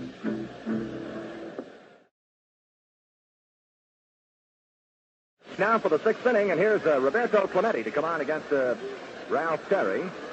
Clemente has found Terry a little difficult to solve this afternoon. The fine young Yankee right-hander has spanned 3 of the Buccos, has twice spanned Clemente, both times swinging. Clemente is hitting for a series average of .308. Into the move now. Terry throws a breaking ball outside low, ball 1 to Clemente. Mickey Mantle is shaded around toward right center field.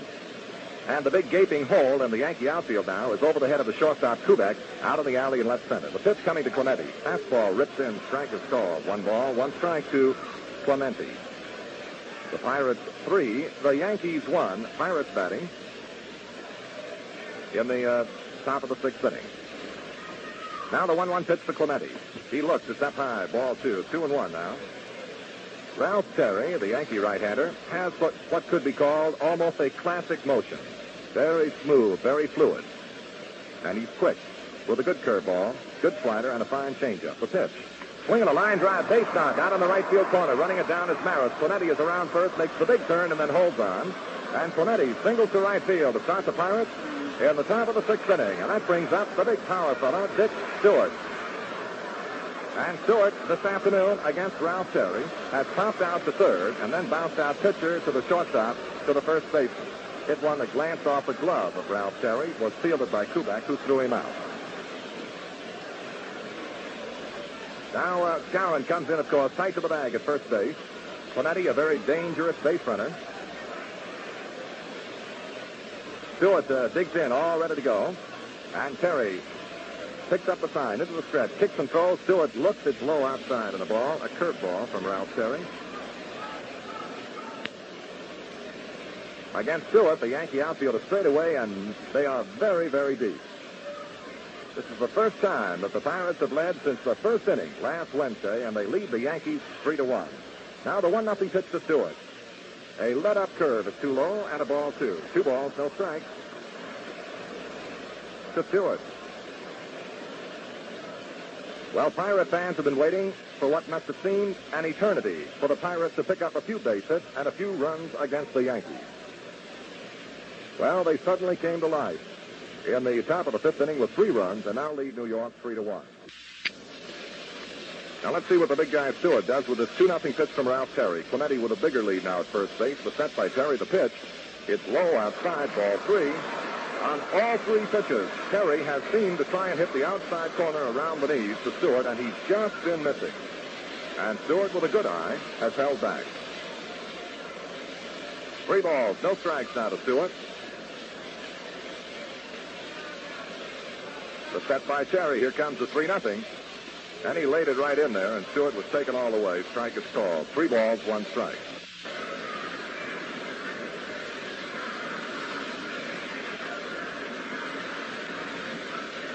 Well, let's see whether Stewart's got the green light now on this 3-1 pitch coming down from Ralph Terry.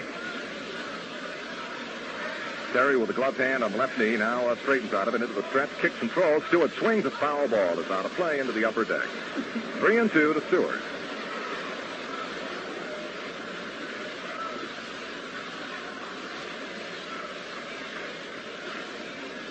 The Pirates 3 runs on 4 hits. The Yankees 1 run on 5. And Ralph Terry is not happy with the baseball he's got out there, so he asks for another one, and plate umpire Shylock provides him with same.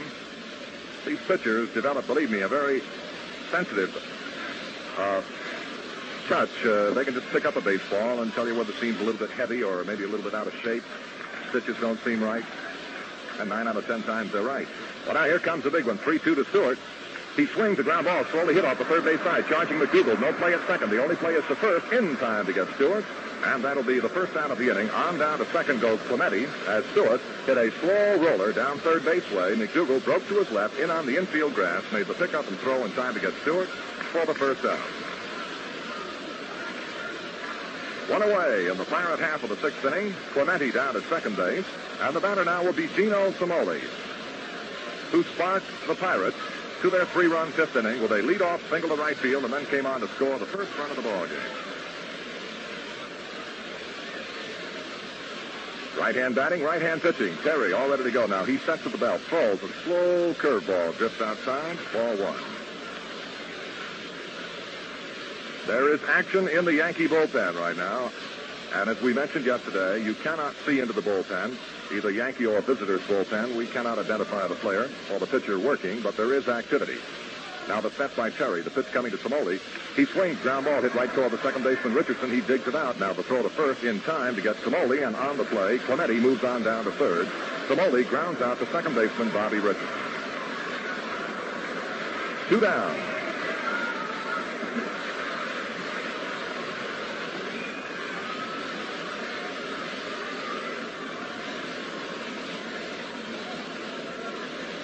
Here is Smoky Burgess, the little round fellow who does a lot of fine hitting and fine catching for the Pittsburgh Pirates. This afternoon, he's 0 for 1.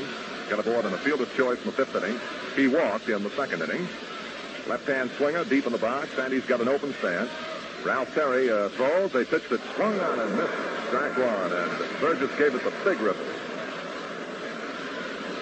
Clemente, the runner holding third for the Pirates, 2 outs in the top of the sixth inning. Frank Osiak down there at third, hoping that Burgess can do something to get Clemente home. Here's the pitch. High and away to the left-handed batter. Ball one. 1 ball, 1 strike. Mantle, Yankee center fielder, tucked pretty well around toward right center field, and Maris straight away and deep in left. Up a little bit in left field and over toward left center is Bob serve. The infield is kind of overshifted a little bit toward first, and the 1-1 coming to Burgess. He swings and misses. Strike 2. Kind of looked to me like Smokey might have been guessing a little bit with Terry that time. And Terry fed him a good fastball, but whistled across the outside portion of the plate up around the letters. Burgess couldn't find it. 1 ball, 2 strikes now. Clemente walks out to a lead at third base, 2 outs. And here's Terry in the move. The 1 ball, 2 strike pitch to Burgess is inside, just missing the inside corner of the hand. Yogi Berra held it up there for plate umpire Shylock to look at again. But the survey will not pay off. It'll still be ball 2, strike 2 to Burgess.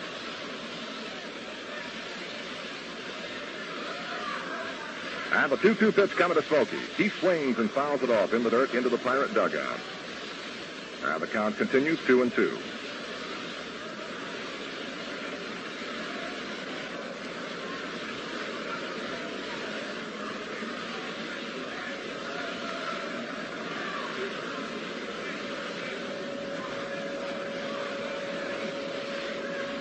Now the 2-2 pitch coming down to Burgess. 2 down here in the Pirate half of the sixth inning. Clemente waiting for transportation at third. Here's the 2-2 to Burgess. It's up high, and Smoky takes ball 3. 3-2 now. Full count to Burgess with 2 down.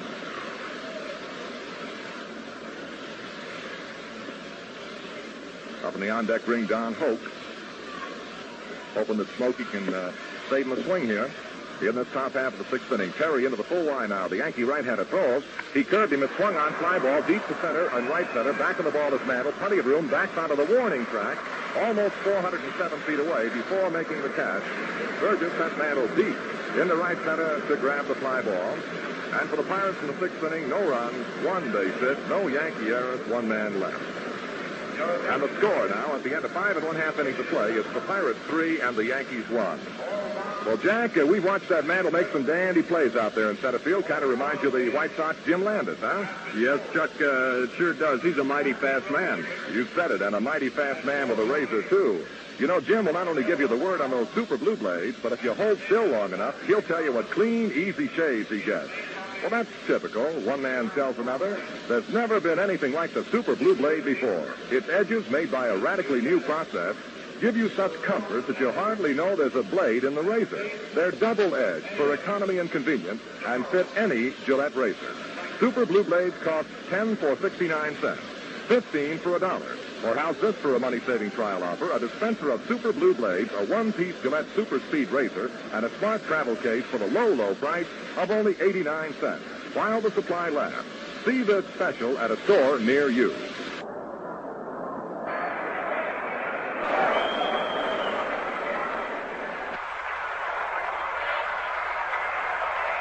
Roger Maris will lead off for the New York Yankees against Vern Law in the last half of the sixth inning, and as you hear, Yankee Stadium now begins to come to life a little bit.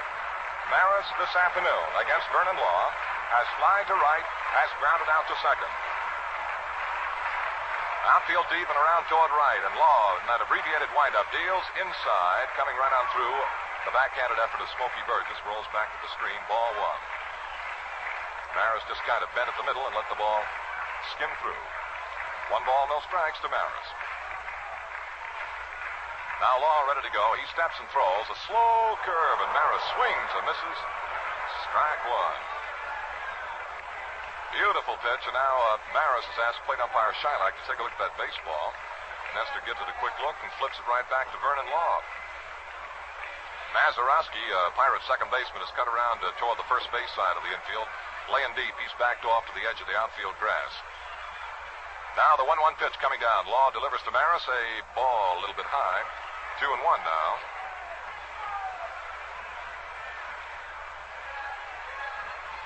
Maris, a good-looking blonde youngster from Raytown, Kansas. Now Law into the move. 2-1 pitch to Maris.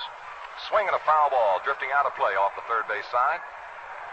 And it'll be 2-2 to Maris.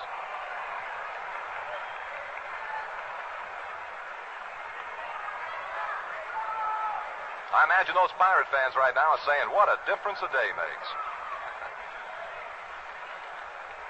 2 balls, 2 strikes to Roger Maris. Law throws. He just missed outside for the ball 3, and Burgess came up with the arm cocked ready to wheel it around the infield, but it was off the corner. 3-2 now to Roger Maris.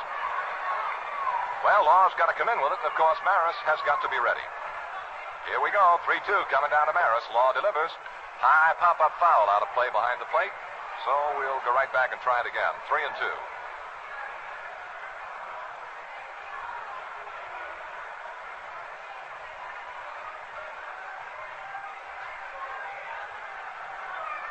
Pirates out in front of the New York Yankees, 3-1 here as the Yankees bat in the last half of the sixth inning. A scouring home run gave the Yanks a 1-0 lead at the end of 4, but the Pirates bounced right back with 3 of their own in the top of the 5th and now lead at 3-1. And the 3-2 to Roger Maris. Swinging a long fly ball down the right field line is foul, however, and back among the lower deck spectators. 296 feet tight down the foul line into the right field corner here at Yankee Stadium. And a fellow like Maris can flick one in there with a flip of his wrist. Now the 3-2 to Maris. He swings ground ball off the first base side of the infield. Comes up at a belt-high hop to Mazeroski, the second baseman, and he throws to first in plenty of time to get Maris for the first out of the inning. 1 up, 1 down. Maris grounds out to second baseman Mazeroski. And now here is the southpaw swinging Mickey Mantle, who was intentionally passed in the first inning, and that kind of paid off because then with the bases loaded, Law got Berra to hit into a double play. In the fourth inning, Mantle attempting to bunt on a third strike fouled it. Here's a ball low inside to Mickey.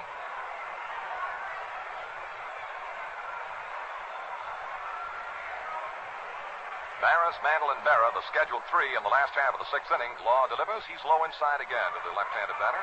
2 balls, no strikes. 3 pretty fair bangers here. Maris, Mantle, and Berra.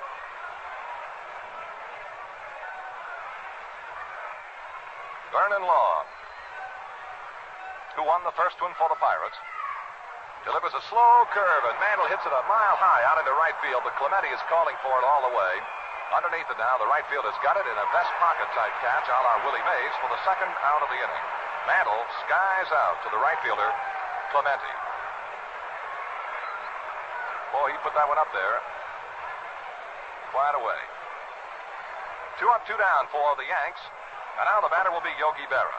Berra this afternoon bounced into a bases-loaded double play in the first inning and then bounced out to the pitcher in the fourth.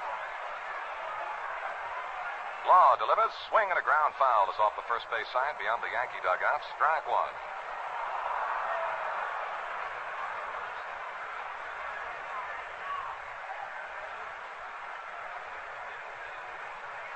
Certainly some of the finest baseball weather a fan could ask for has been ours, not only here in Yankee Stadium, but also in Pittsburgh. And the next pitch to Berra, swing and a ground ball sharply hit left side of Mazeroski. He's there. Good pickup. Now the throw from the outfield grass in time to get Berra for the final out here in the Yankee half of the sixth inning. And the Bombers are 3 up and 3 down. No runs, no hits, no errors, and none left. And the score at the end of 6 innings, the Pirates 3 and the Yankees 1. Well, these Pirates looked like a perked-up ball club. They hustled right back after the Yankees got out front with 3 big runs of their own. They certainly have to hustle, and that goes even to the way they shave. And that's probably why instant lathers are so popular. And of all the instants, Gillette Foamy is the fastest growing. Here is rich, creamy lather. So rich, so full-bodied, a little goes a long way, and that's saving money. And Foamy lather holds oceans of moisture against your beard the whole shave through. Your razor just glides across your face. And here's an exclusive. Gillette Foamy contains K34, the amazing antiseptic that kills harmful bacteria while you shave. Foamy is available in 2 sizes, regular at 79 cents, or the giant economy size, almost twice as much, for only 98 cents. Also, you can get Foamy with cool, refreshing menthol added in both sizes. Get the Foamy you prefer at the store nearest you. We pause 30 seconds for station identification. Don Hogue all ready to go against Ralph Terry as the Pirates come up here in the top of the 7th inning. Don this afternoon looking for his first base hit, has lined to left and popped out attempting to bunt. There's a line drive base knock through the middle of center field, and Hogue opens the Pirate half of the 7th with a ringing single to center. He didn't waste any time, did he? He picked down the first pitch. Casey Stengel now is coming out of the Yankee dugout and making his way toward the mound. Jim Coates and Bobby Shantz, we are told, have been throwing in the Yankee bullpen, and Stengel is on his way up to talk to Ralph Terry.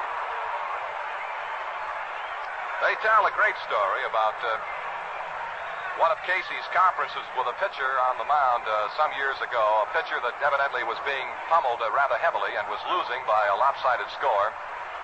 And when Stengel got to the mound, the pitcher turned to Stengel and said, "Well, why do I have to go out?" And Stengel pointed to the grandstands all around the ballpark and very softly replied, "Up there, people are beginning to talk." Well, the conference has been held on the mound, Stengel and Berra and Terry. And Terry is staying in the ball game. Stengel is going back to the dugout.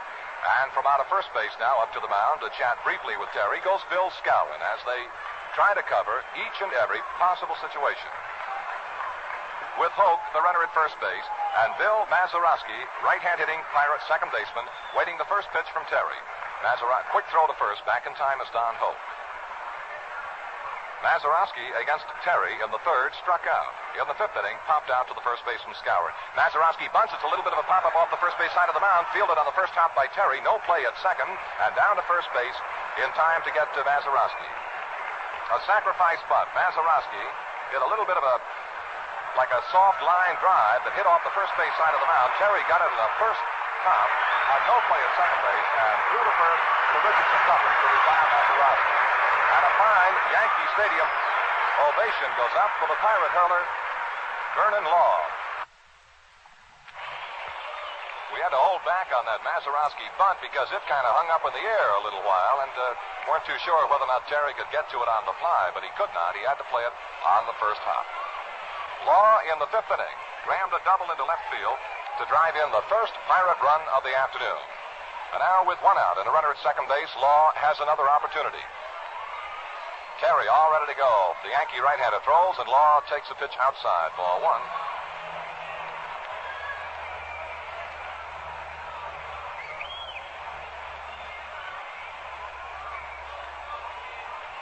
Don Hoke, the runner at second base for the Pirates, edging out to a comfortable lead. The 1-0 pitch to Law. It is too low and a ball. 2-0 now.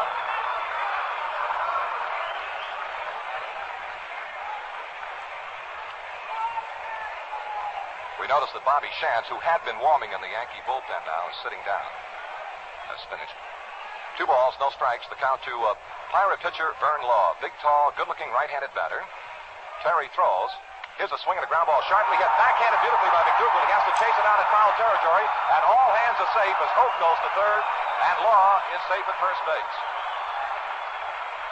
A sharply hit ground ball that was backhanded by McDougal just behind the bag at third. It was too hot to handle. Kicked out of the glove and rolled into foul territory. Down to third base goes Don Hoke, and Law is on with an infield hit. A single off the glove of third baseman Gil McDougal. Well, the Pirate hurler this afternoon has 2 hits in 3 trips, and if you remember, our buddy Jack Quinlan not too long ago reminded you that Vernon was not a bad hitting pitcher. Well, he certainly proved it this afternoon. So now the Buccos have runners on the corners at first and third. Law at first base and Don Hoke at third, and the batter is to be Bill Verdon, who banged a single in the 5th inning to drive in 2 Pirate runs and give the Pirates a 3-1 lead.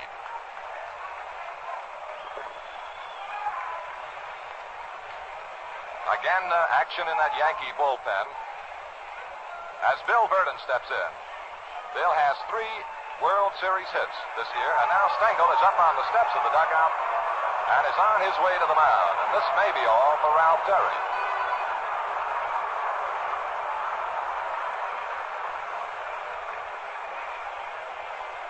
Stengel has not as yet made a sign. What a great old man is this Casey Stengel. And now he is giving a sign to the second base umpire, Johnny Stevens, to head out toward the bullpen. And we'll know in a moment who the new Yankee hurler is going to be. But Ralph Terry is now being taken out of the game, having pitched 6 1/3 innings. And it looks like it'll be that little left-hander Bobby Shantz coming out of the Yankee bullpen. Terry has pitched 6 1/3 innings this afternoon, and the Pirates have nicked him for 6 hits.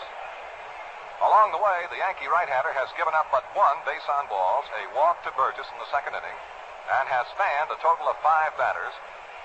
And, of course, the 3 Pirate runs are charged to Ralph Terry. And the 2 men on base, Vern Law at first base and Don Hoke at third base, are also the responsibility of the departing Ralph Terry. Here comes Bobby Shantz. Bobby Shantz, this year, for the Yankees, had 5 victories and 4 defeats. And in the 60 series, this little left-hander with great stuff has been in 1 ball game, has pitched 2/3 of an inning.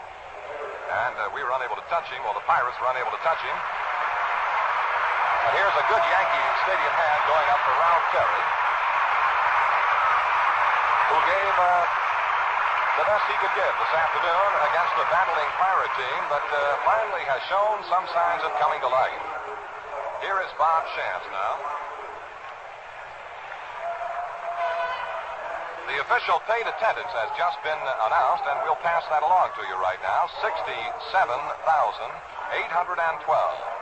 67,812 paid this afternoon at Yankee Stadium.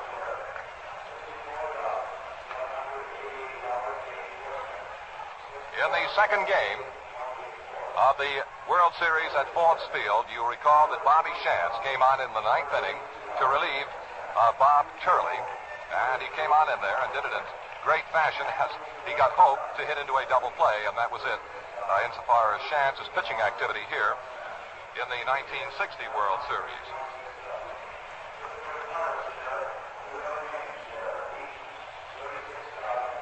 The first batter to face Shantz will be Bill Verdon. And Verdon this afternoon has 1 very important hit for the Pirates, a single to drive in 2 runs in the 5th inning. Bobby Shantz has no World Series record, and prior to check that, make it 0-1 for Bobby Shantz. Prior to this year's World Series, he had pitched in 6 2/3 innings. He appeared in 3 ball games back in 1957 and has a record of 0-1 insofar as a series pitcher is concerned. Well, here is Shantz now, the little left-hander with great stuff, facing Bill Verdon. The first pitch is swung on and missed. Strike 1.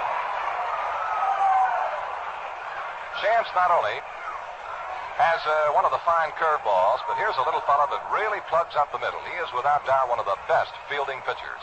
The pitch coming down to Verdon. He swings and misses as Shantz gave him that southpaw curveball again. Strike two. Bobby Shantz in relief of starter Ralph Terry. The Pirates with runners at first and third and one out. Pirates lead the game 3-1. The two-strike pitch to Bill Verdon. He struck him out, swing and a miss, and Verdon goes down on 3 pitches.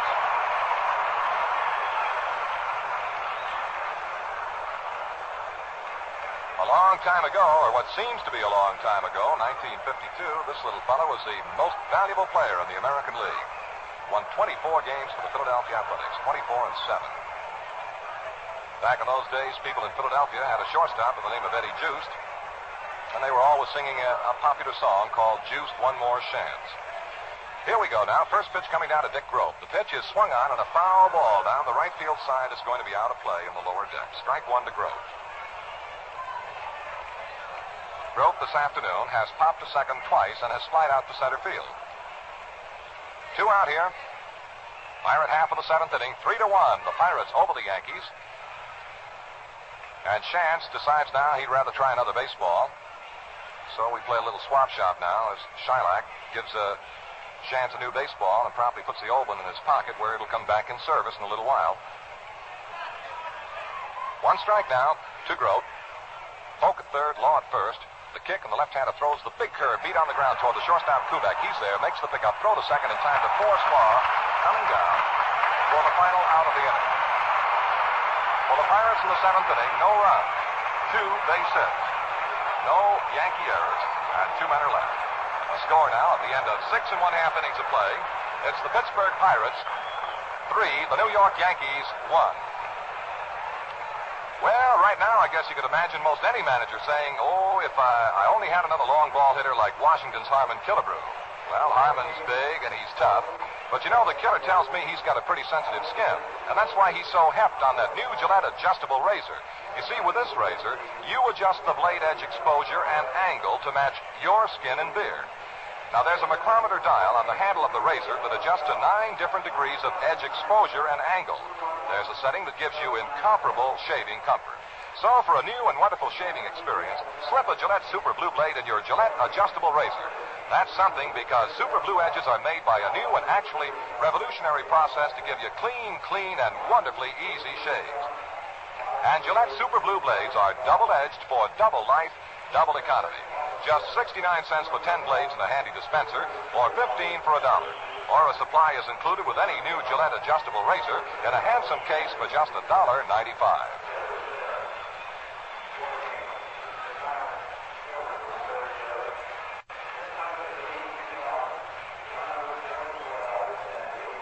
For the New York Yankees in the last half of the 7th inning, Bill Skowron is scheduled to lead off, and then it'll be McDougal and Richardson if they bat in that order here in the last half of the 7th inning. And the official paid attendance announced just a moment ago at Yankee Stadium today shows 67,812 paid.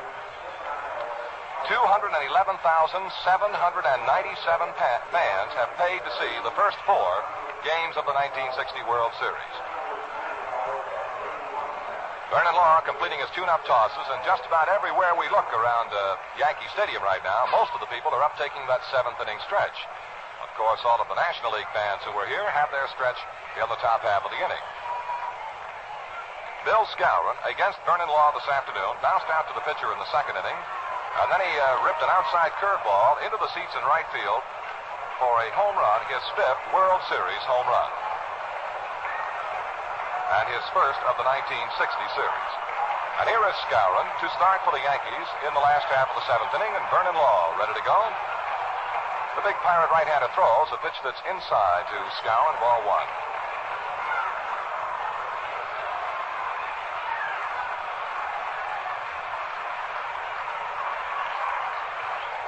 And right back, here's a pitch high and tight to Skowron. He rocks back out of the way. 2 balls, no strikes. And you hear now Yankee Stadium coming to life.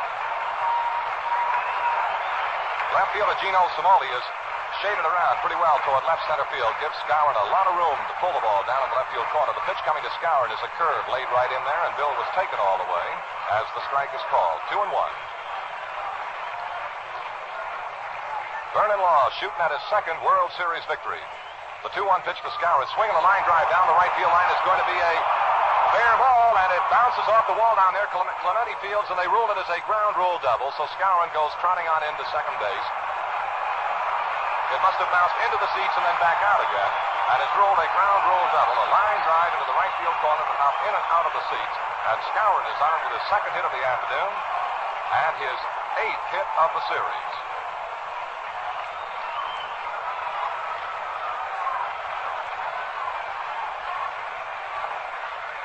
With none out. And Skowron at second base. Gil McDougall steps in, having lined to the right fielder and struck out in 2 previous appearances. Vern Law now has his work cut out for him as the Yankees try to come back. The pitch to McDougall is a curve off the outside corner, ball 1. There is activity in the Pirate bullpen, as you may suspect.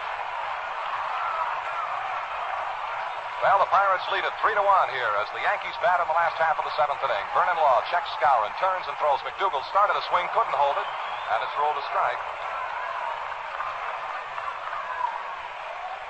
McDougall tried to check that swing, couldn't get it back in time, and Mr. Shylock shook the fist in his face. Right fist, that is. Strike. 1 ball, 1 strike.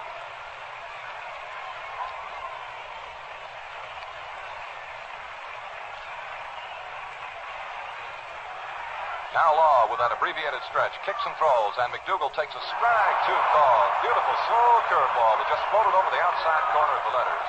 1-2. Vern Law, pitching masterfully this afternoon, has used that changeup to excellent advantage. And has along the way fanned 5. None out. Skowron opened with a double into the right field corner. He's on at second base. And now the 1 ball, 2-strike pitch to Gil McDougall. It's a ball outside. Quick breaking pitch that was wide of the mark up around the letters. 2-2 now to McDougall.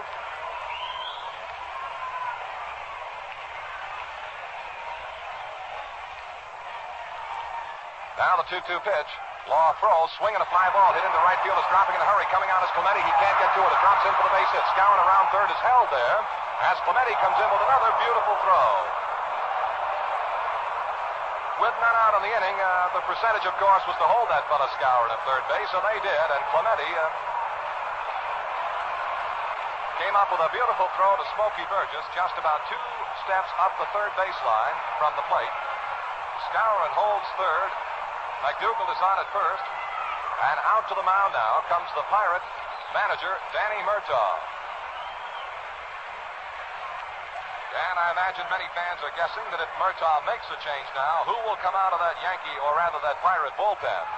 And I would imagine many baseball fans could suspect that it would be Elroy Face, but we won't know until Murtaugh decides for us, and he has decided that he will continue with Vern Law as he leaves the mound and now heads back to the dugout.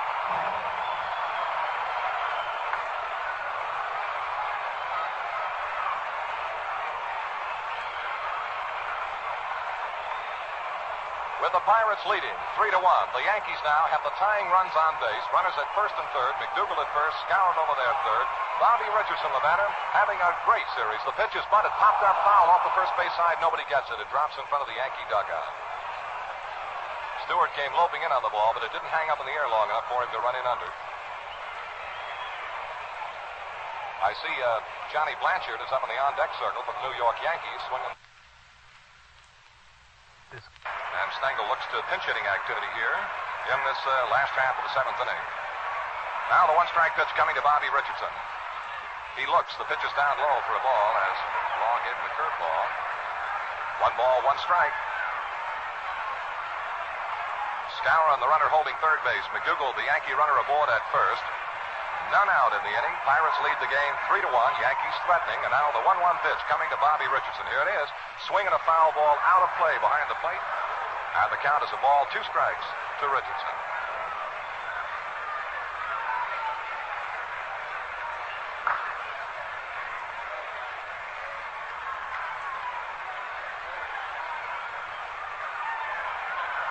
Vern Law, all ready to go now. The 1 ball, 2-strike pitch to Richardson. Swinging a ground ball hit off to the right side of the second baseman. He's got a tag second. Now the throw to first. It's going to be not in time. Not in time. The Yankee run scores. A slow hopping grounder over the head of the pitcher, Vern Law. Going to his right, Mazeroski made the grab and then stepped on the bag at second. That forced McDougal. He whistled his throw to first baseman Stewart, who was really stretching out to meet the throw, but not in time to double up Bobby Richardson. And so the Yankees' second run crosses the plate in the person of Bill Skowron.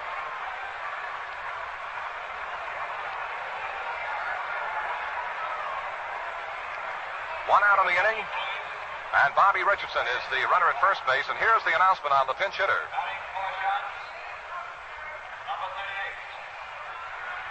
Here is Johnny Blanchard, who in 53 games for the Yankees this year hit for an average of .242, and he hit 4 home runs and knocked in 14. John is a left-handed batter with good power, and he's a free swinger. He is batting for Bobby Shantz.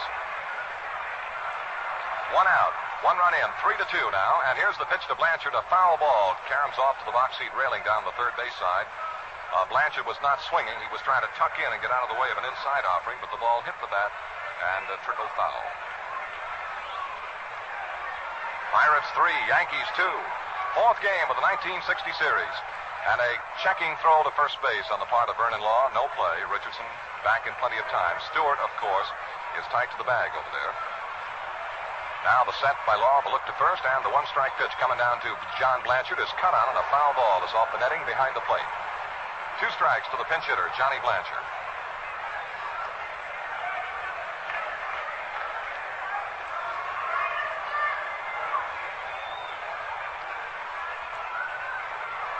Shadows of the grandstand now completely cover the first base side of the infield. Law throws, swing, and a ground ball hit off shot to the first base side, on through to right field for the base hit. Clemente charges and gets to the ball in a big hurry, holding Richardson at second base.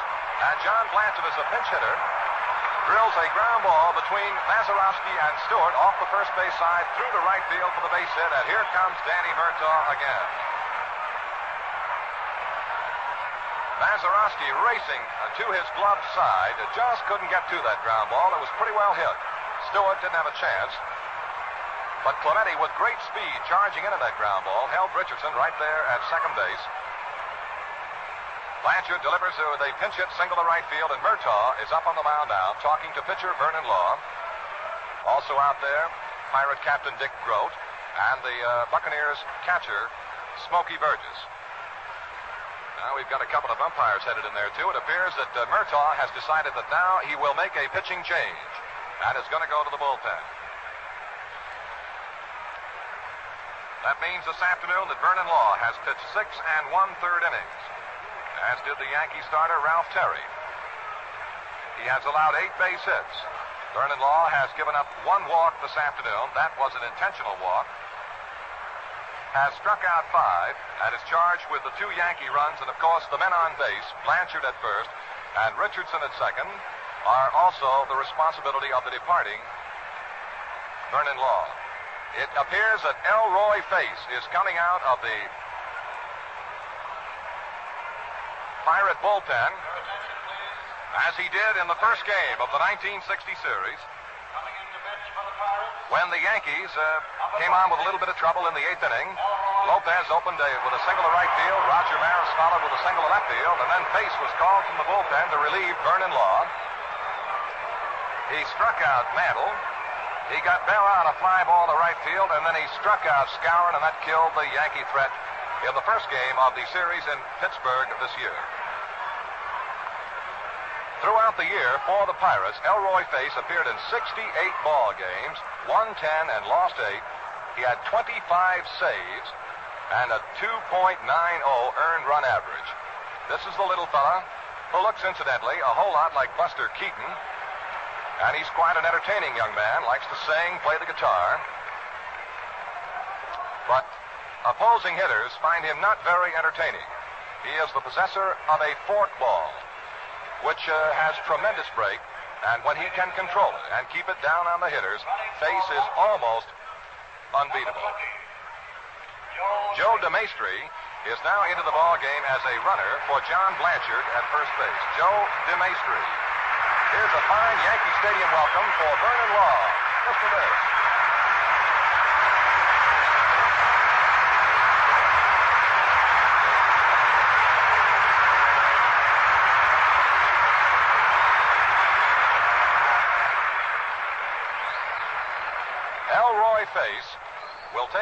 pitching chores vacated now by Vern Law. And he'll try to hold the Yankees right where they are in hopes that his teammates can pick up a few more runs. Among the comments I heard from Yankee ball players about Elroy Face, more than one or two said that they were surprised that Face was as quick as he appeared when they saw him in Forbes Field in the first game. They had heard a lot about that forkball, and they respected it, and Face showed it to great advantage in the first game, but some of the players were surprised over the fact that Elroy could be as quick. Well, here is Bob's serve to Face. Elroy Face. Serve has singled to center. Bounced to short, struck out. 1 for 3. The score, the Pirates 3, the Yankees 2. The Yankees have the tying run at second base in the person of Bobby Richardson. Joe DeMaestri is on at first base. 1 out. And Elroy Face now goes to the set. Kicks and deals. Strike called. He dropped the forkball in on serve, who gave it the long look.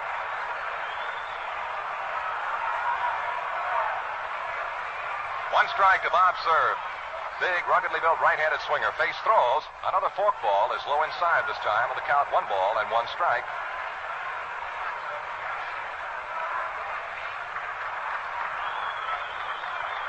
Richardson, representing the tying run for the Yankees, is on at second. DeMaestri running for Blanchard at first. Now the 1-1 pitch to Bob serve. Face throws, swinging a high fly ball, well hit deep into right center. Verdon going back to the wall. Leaps up, makes the grab, and fell down against the wall at right center field. Tagging up after the catch is Richardson, and he races down to third base. But Bill Verdon came on with a tremendous grab against the wall in right center.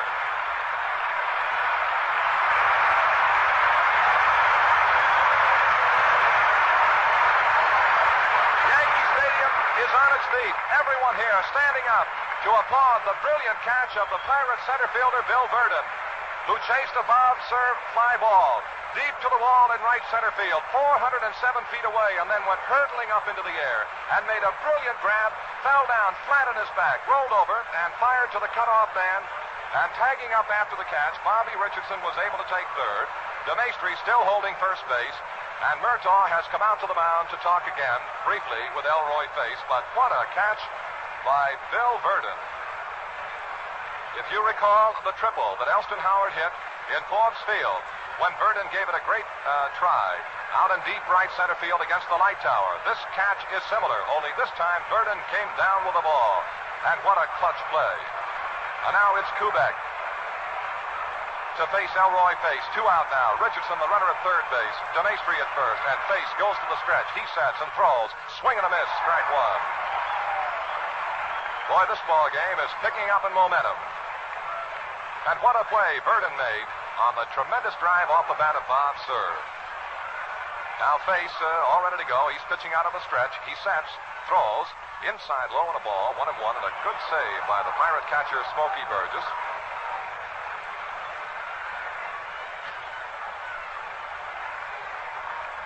What a ball game, the 4th of the 1960 series between the Yankees and the Pirates. And the next offering to Kubek is right down the middle. Strike is called, and Face this time went to the fastball and just pumped it right in there. 1 ball, 2 strikes to Kubek now. Well, this is baseball's greatest show, and this ball game is really living up to it. The 1 ball, 2 strike pitch to Kubek. It's inside low on the ball. 2-2. For a moment, Burgess lost sight of the ball, and as will so often happen, it was right at his feet, but he spun around in a very excited fashion momentarily until he spotted it. 2 balls and 2 strikes to Kubek. Richardson over there at third base. DeMaestri, the runner at first base. Pirates are leading by a score of 3-2 in this last half of the 7th inning, and the Yankees with a king-size threat going that was interrupted momentarily on a brilliant grab by center fielder Bill Verdon. Boy, what a play. Now Face ready to go. Here comes a 2-2 pitch to left-hand batting Kubek. He throws a swing and a ground ball right back to the mound. Face has. Throws to first. That's it. Kubek grounds out to the pitcher, and Face has come on and done it again for the Pittsburgh Pirates. The Yankees, 1 run in the inning on a total of 3 base hits. No Pirate errors. 2 men are left. A great ovation for Verdon as he comes to the dugout. And at the end of 7 innings, the score, the Pittsburgh Pirates 3 and the Yankees 2. Along with the play-by-play of the series, Gillette brings you this announcement. Now you can get a new man's deodorant, a Power Spray deodorant. It's called Right Guard. All you do is press the nozzle, and instantly you get a fine aerosol mist that gets right through to where the odor begins and gives you complete coverage. 2 seconds gives you 24-hour protection. No sticky rub-on cream can do a job like this. Neither can hit-and-miss squeeze bottle sprays or gummy roll-ons. It takes a power spray to destroy odor-causing bacteria, give the protection a man needs and wants, and say, does it feel good? Cool, bracing, dries on contact, smells clean and fresh. You'll go for it. Try Gillette's new Right Guard today.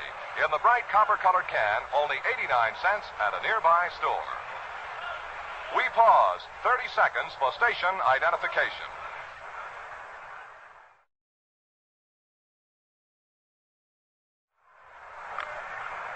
With a pinch hitting of John Blanchard, it means, of course, the chance is no longer around, and Jim Coates, Yankee right-hander, has been summoned by Casey Stengel to pick up the vacated pitching chores.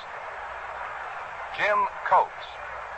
He's been in one ball game, pitching 3 2/3 innings. Allowed 3 hits, 1 walk, and 2 strikeouts. Jim Coates, now pitching for the New York Yankees.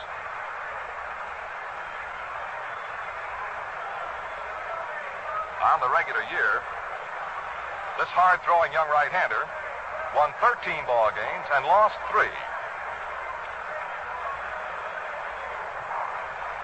As a matter of fact, Coates got off to a tremendous start. At one time, he had run up a string of 9 victories without a defeat. And this was in the early part of the year when the Bombers were hitting as they finished this year, just anyone and everyone, and scoring quite a few runs. And Coates took good advantage of it, pitched cleverly, and went on to 9 victories without a defeat. Well, here is Coates now to face Roberto Clemente as a leadoff batter for the Pirates. In the top half of the 8th inning, 4th game of the 1960 series, Yankees lead at 2-1 in games, but the Pirates are leading in this game by a score of 3-2 as Clemente steps in against the 3rd Yankee hurler. Coates, the big right-hander, throws a ball. Missed inside. Coates is the kind of a right-hander that has sort of a wind-up. You could say he kind of spreads out all over the mound. He rocks back and forth. A lot of motion. Swinging both arms now, way up over the head. He brings the arm down, deals a fastball pumped in there. Strike is called to Clemente.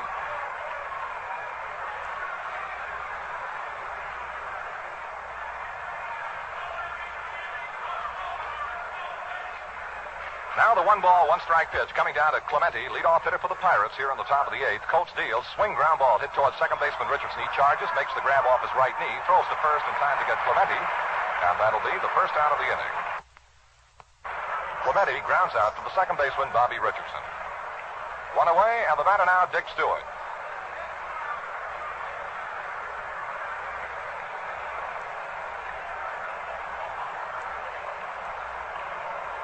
In the last half of the 7th inning, we had a chance to once again see the great defensive play of the Pittsburgh Pirates, particularly on the part of Bill Verdon, and the great clutch pitching of reliever Elroy Face, who came on and did exactly what Danny Murtaugh wanted him to do. Now the pitch to Dick Stewart.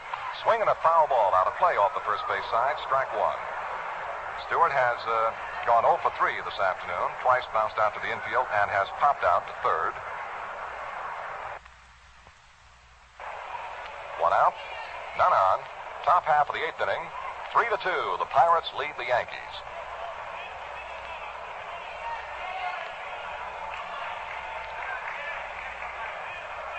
Still waiting for Coates now. He reads the sign pumped by Berra, swings to that slow, deliberate windup. Here comes the pitch. Way up high on the ball. He turned the fastball loose that time, and it really sailed. 1 ball, 1 strike.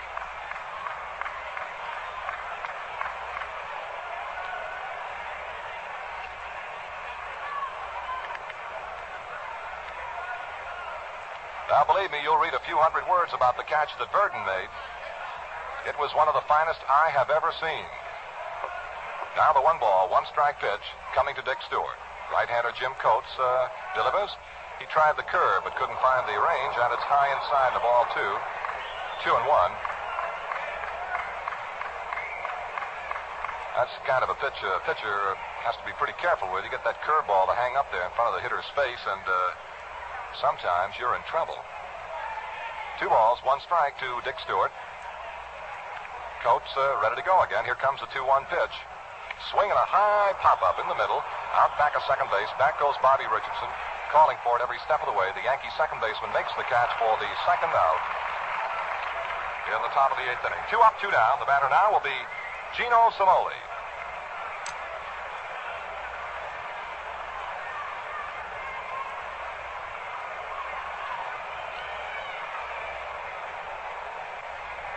The Pirates 3, the Yankees 2. Cimoli, who sparked the Pirates to their 3-run 5th inning with a leadoff single, and that's his only hit of the ball game, faces now the Yankee Jim Coates. Coates throws, strike called. He got a good quick breaking pitch over the outside corner of the letters. 1 strike to Cimoli. Against Cimoli, the Yankees, although Cimoli is a right-handed batter, shade him to the right field side of the outfield, with the exception of left fielder Serve. Here's a ball up high now to Gino. Serve is around toward left center. He does give Cimoli a gang of room to shoot at over the head of the third baseman McDougal, but the bigger hole in the outfield is between left fielder Serve and the center fielder Mantle. Cimoli hits a liner over the head of the shortstop. He might run for a little bit. Now the 1-1 pitch to Cimoli. Look out, Gino. Low bridge, and down he goes. Coates got the fastball loose, and it kind of sailed up and in on Gino. Right up under his chin. 2-1. 2 balls, 1 strike. 2 out and none on.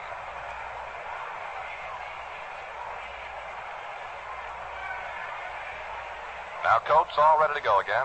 Cimoli wigwags with that big bat. Here's the 2-1 pitch. Strike up right down the middle. And Cimoli took it all the way. 2-2 now.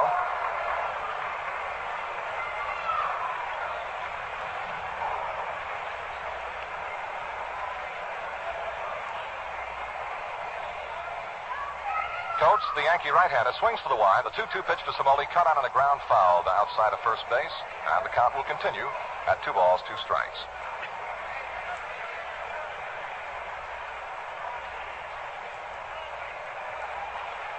Well, folks, right now, in this top half of the 8th inning here at the stadium, are kind of settling back just a little bit and getting over the excitement of the preceding half inning. And it was a scorcher. Now the 2-2 pitch coming down to Gino Cimoli. Jim Coates throws, swinging a ground ball, bouncing off the third base side of the mound. Backhanded grab by the pitcher. He recovers, throws to first in time to get Cimoli for the final out of the inning. Pirates are 3 up and 3 down. No runs, no hits, no errors, none left. And the score at the end of 7 1/2 innings of play, the Pirates 3, the Yankees 2.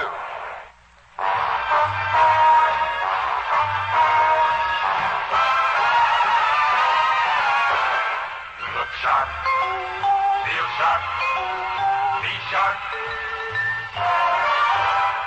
How are you fixed for blades? I mean the Snickers.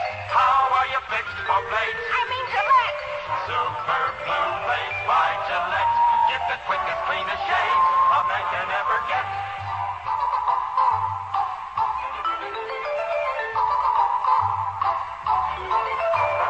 How are you fixed for blades? I mean Gillette Super Blue Blades.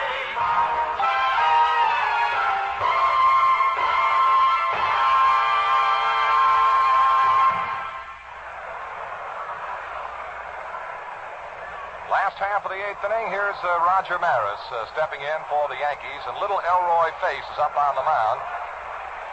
And you might say that Elroy's got some sort of work to do in the last half of the 8th inning, because the Yankees will bat Maris, Mantle, and Berra. Well, listen to the excitement here at Yankee Stadium now. As Maris steps in, looking for his first hit here in this 4th game of the World Series. He has flied to right, and twice has gone out on ground balls to second baseman Mazeroski. Powerfully built left-handed batter, and he loves to slash at that pitch. Face into the big Y now. The little fella throws, strike. He ripped it right in there to Maris. Strike 1.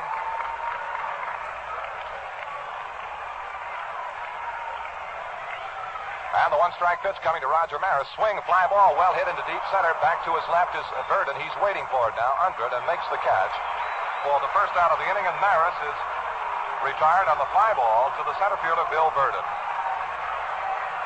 The batter, Mickey Mantle. Mantle, like Maris, is looking for his first hit in this fourth game. Was intentionally passed in the first inning, attempted a bunt on the third strike in the fourth inning and fouled it away for a strikeout. Flied out to right in the sixth inning. Left-hand batting, Mantle, against the right-hand pitches of the Pirates' great reliever, Elroy Face. All ready to go now. Face delivers. Mantle swings, and there's a foul ball. Back out of play behind the plate, strike one. And the only previous time that Face has pitched to Mickey Mantle, he struck him out.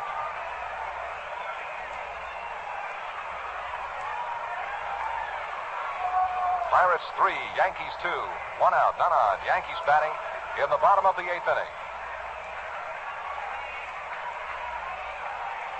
In one of the best ball games, if not the best ball game so far in the 1960 World Series. Now the one-strike pitch coming down to Mantle. Way up high and outside. Looked like it got away from Elroy. 1-1.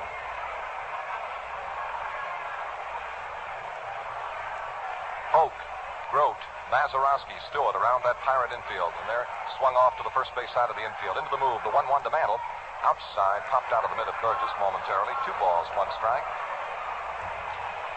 It'll be very interesting to see whether or not Mantle next year in spring training with the Yankees will devote all of his efforts to being a right-handed batter. He has complained a little bit about his inability to hit as a left-hander. But yesterday he rammed a double into the right field corner as a left-handed batter. Now the 2-1 pitch. Face rocks into the wind now. Here comes the 2-1 to Mantle. Swing and a miss. Strike 2. Oh, boy. Mr. Mantle pulled out all the stops on that one. He was really cutting for the Boondocks. 2 balls, 2 strikes to Mantle. Face into the move now. Here's the pitch. A foul ball out of play. It looked like Mantle was trying to check that swing, but couldn't get the bat out of the way. 2-2 to Mickey Mantle.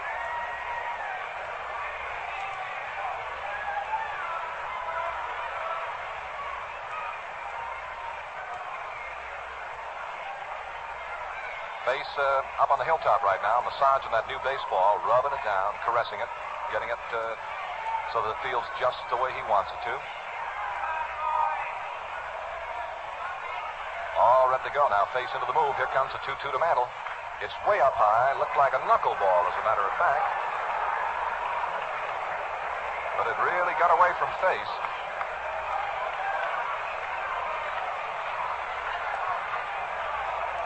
Like a knuckleball or a pound ball or something. Well, be that as it may. Here's a 3-2 now to Mickey Mantle. He struck him out.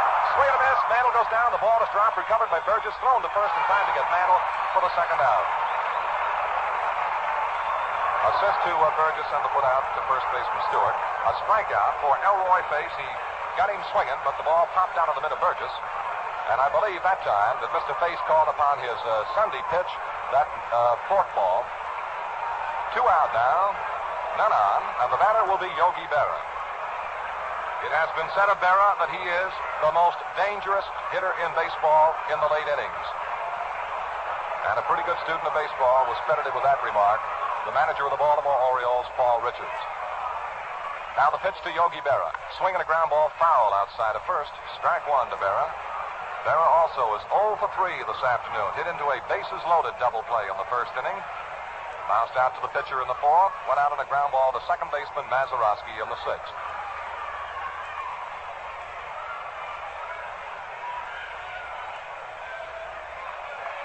Face now again is massaging that new baseball. Don Grote, or rather Dick Grote, stirring nervously out there at the shortstop, and Don Hoke hollering it in from down third. Here comes a 1-strike pitch to Berra. Swinging a foul ball back up over our head and out of play. 2 strikes to Berra. The Pirates 3, the Yankees 2, 2 out, none on. Yankees batting last half of the 8th inning. In a tremendous ball game, game number 4 of the 1960 series.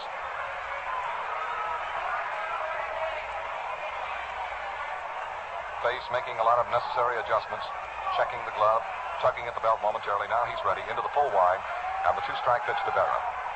Ground ball hit down the third base side, charging on his hook. Comes up on a belt high out. The throw to first in time, and that's all for Berra and for the Yankees in the 8th inning. Berra grounds out to third, 3 up, 3 down, no runs, no hits, no errors, none left, and the score at the end of 8. The Pirates 3 and the Yankees 2. Well, Nat Hoke is certainly the chatter guy around that Pirate infield. He's a lot like Willie Mays of the Giants, a real spark plug, always talking it up. Just get the Say Hey Kid on the subject of the new Gillette Super Blue Blade, and you'll really hear him go to town. Willie says, with those Super Blues, shaving is so easy, I can hardly believe it. Well, it is almost unbelievable. You get shaved so clean, so refreshing, and with so little effort, while the blade fairly floats across your face. Super Blue edges are truly unique, amazingly sharp and smooth. They're made by a process exclusive with Gillette. They fit all Gillette razors and are double-edged for double economy. Here's another way to save while they last. You get a supply of Super Blue blades with a new Gillette Super Speed razor and a good-looking travel case, all for only 89 cents. Or Gillette Super Blue blades also come in dispensers of 10 for 69 cents, or the new 15-blade dispenser for $1.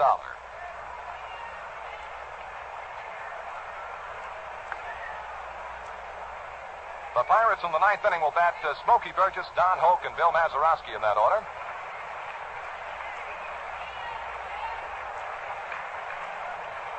Burgess this afternoon had walked in the second inning, and he got aboard in a fielder's choice in the fifth inning and flied out to center field in the sixth inning.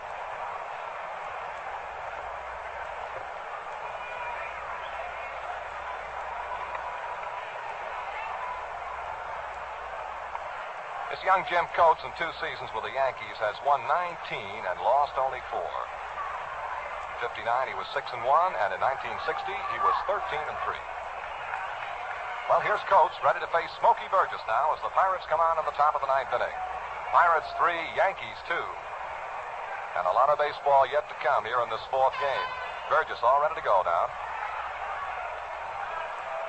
Coates staring down, picking up the sign from Berra. Still that long, deliberate look on the part of Coates. He hasn't moved yet. Now he swings the arms, goes to the wind, and the first pitch coming down to Burgess. Swinging a ground ball is dribbling foul down the first base side. Strike one.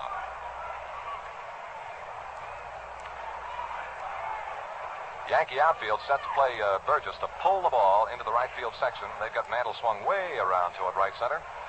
And Maris is backed up deep and straight away in right field. Serve is well over into left center field. And Serve's the only outfielder standing in the sunshine right now. 1 strike pitch coming down to Burgess. Coates throws. Fastball is outside, and the count is 1 ball, 1 strike.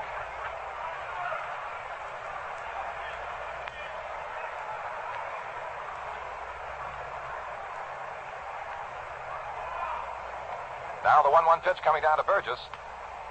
Smoky swings, hits a ground ball off the first base side. To his right, first baseman Skowron grabs, throws to the pitcher covering at first base just in time to get Burgess for the first out. Burgess is out, first baseman to the pitcher covering. The batter now, Don Hope, lined out to left, attempting to bunt. He popped out in the fifth inning and then singled to center field in the seventh.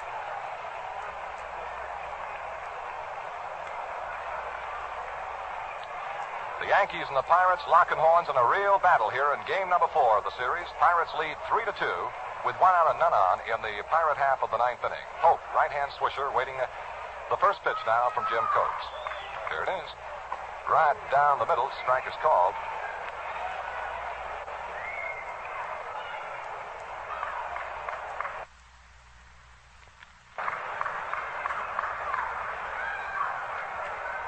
Now the 1-strike pitch coming to Don Hoke. Coates delivers, curved him, and Hoke swings and misses. Strike 2. 2 strikes to Don. Yankee outfielder Don Hoke kind of spread out, guarding all of the exits, figuring that Hoke can and will hit the ball to any and all fields. 2 strikes the count. Yankee right-hander Coates into the wind now. Here's the pitch. A little high and a ball, 1 ball, 2 strikes.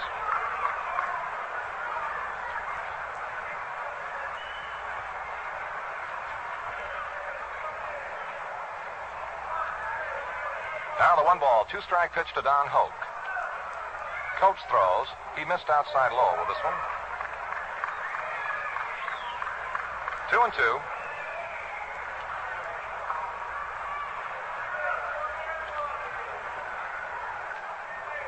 Two balls, 2 strikes to Don Hoke. 1 out, none on. Pirates batting here in the top of the ninth inning. And the 2-2 to Hoke. Swing and a fly ball, well hit, deep into right center. Here's Mantle racing back to the warning track, still going. He's there with a one-handed grab. Mantle with that great speed to Vern just literally caught up to that ball that was really popped. I mean, Hoke hung it out there almost 407 feet away, and Mantle actually caught up to the ball. It was well hit. But Mickey opened up both jets, cruised under the ball, stuck out the gloved hand, and held on to it. A fine running catch by the Yankee center fielder, Mickey Mantle. Boy, these center fielders, Mantle and Burton, have just filled that outfield with defense. Man, they have been wonderful. Here is Mazeroski now. And Coates throws. Outside low, comes right on by to the screen. Ball one. Mazeroski struck out in the third. He popped out to first baseman Skowron in the fifth inning. Called upon to sacrifice in the seventh inning. He did so perfectly and was thrown out pitcher to the second baseman covering. 2 down. None on.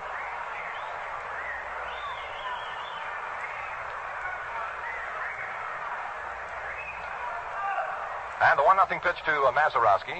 Swing, and there's a line drive hit into right field. To his left goes Maris. Can't get to it. Has to play it on the hop, and it's in for the base hit.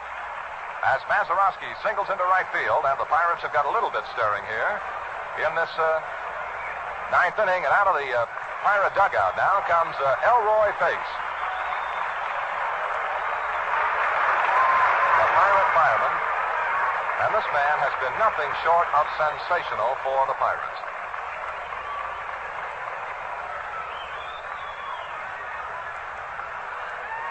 Elroy Face, incidentally, is something like Vern Law in that he is respected. He's a pretty good sort of a hitter.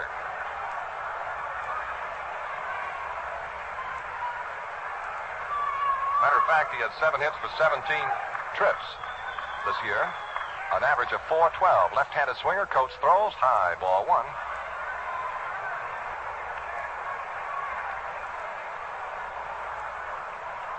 Two out. In the Pirate half of the ninth, the Pirates lead the ball game 3-2 over the Yankees. And Coates working now on his opposite number, Elroy Face. The pitch, swing and a miss. And Elroy that time was swinging not only with the bat, but with his leg. He whipped around in fine fashion. 1 ball and 1 strike.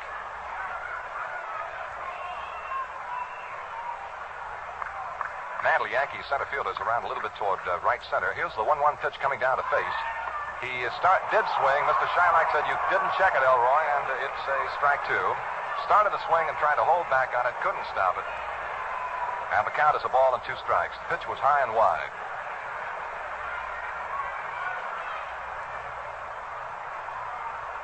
Now the 1-2 pitch coming down to Face. Coates deals, curved him, and it's fouled away. Back on the screen behind the plate.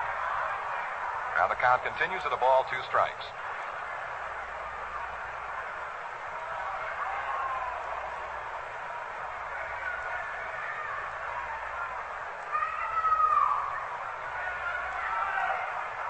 Now Jim Coates out of that stretch. He delivers. And here's a foul ball that's held onto by Berra as Face tried to stop the swing, couldn't do it. The ball ticked the bat, popped up into the air, and Berra grabbed it, and so it's a strikeout. For the Pirates in the ninth inning, no runs, 1 hit, no Yankee errors, 1 man left. Score at the end of 8 and a half innings of play. It's the Pirates 3, the Yankees 2. Whatever since Gillette first introduced new Super Blue Blades, they've been going like 60. Men, millions of men have gone overboard for them. In fact, Gillette has received a really staggering amount of fan mail, plus an all but unbelievable amount of personal praise.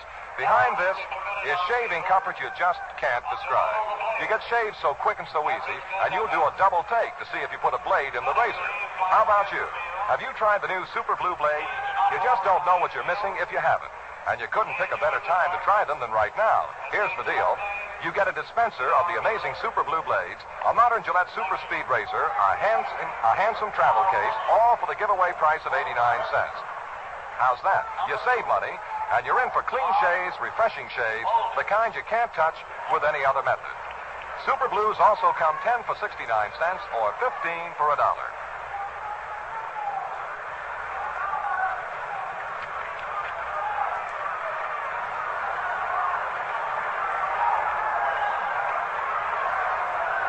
Half of the ninth inning. The Yankees will bring up Bill Skowron as a leadoff batter. He will be followed by Gil McDougald, and a new Pirate catcher is in the ballgame now. Defensively, Bob Oldus. Bob Oldus has come on to catch in this bottom of the ninth inning. Pirates 3, Yankees 2. Skowron leads off. Skowron, who homered in the fourth inning to give the Yankees one of their 2 runs. Pace swings to the right and deals a ball just outside. He was trying to pitch down on Skowron and got a little bit low and away from him. Skowron this afternoon has been a toughie. He has had a home run and a double in 3 trips to the plate. Pace into the move now. And the 1-0 pitch is swung on. There's a long fly ball down that right field line. It may do it if it's fair. It is a foul ball. Foul ball at the last moment. Oh, and Skowron threatened to do it again. He just flicks those wrists at the pitch and hit a screamer deep into the right field corner, and it looked like it was pretty close. But Jim Honachek, American League umpire, deep down that right field foul line, stayed right with it and gave it the foul call. And if you're a Pirate fan, you heave a sigh of relief. If you're a Yankee fan, you've got to come up with a pretty good groan. 1 ball and 1 strike to Bill Skowron. Boy, what a ball game. Elroy Face, looking down to Bob Oldus, picks up the sign into the wide now. The 1-1 to Skowron is a little bit high in a ball. 2-1 now.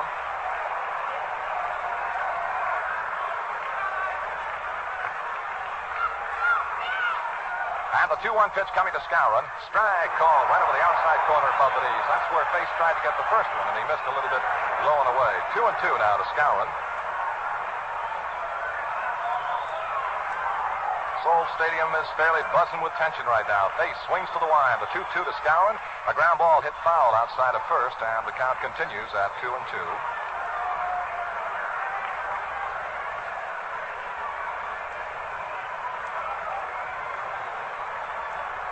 Skowron stepping out momentarily. Now back in, and we're ready to go again. Center fielder Bill Verdon is shaded a little bit toward right center field, and that Clemente is backed all the way up to the warning track in front of the 344-foot sign and straightaway right field. This Skowron really punishes the ball to right and right center. Now the 2-2 pitch coming to Bill Skowron. Ground ball sharply hit. Backhanded grab by Hope at third. A beautiful play. The throw to first. He's got him. What a play by Don Hope. A backhanded grab. He recovered and threw him out. And Skowron had it hit, and I mean he had it hit good. Threatened to go between Hope and the bag. But that courageous Pirate third baseman went a little bit to his right, backhanded the ball beautifully, and threw him out. 1 down.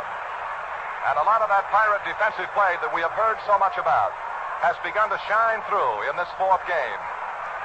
The batter will be Gil McDougald with 1 out in the last half of the 9th inning and none on. Dale Long has come up in the on-deck circle for the New York Yankees. McDougald steps in and Face throws. Ball up high. McDougald has lined to right, struck out, and singled to right field in 3 previous turns. Face into the move now. The 1-0 pitch to McDougald. Swing and a miss as he dropped that forkball in on him. 1-1 now.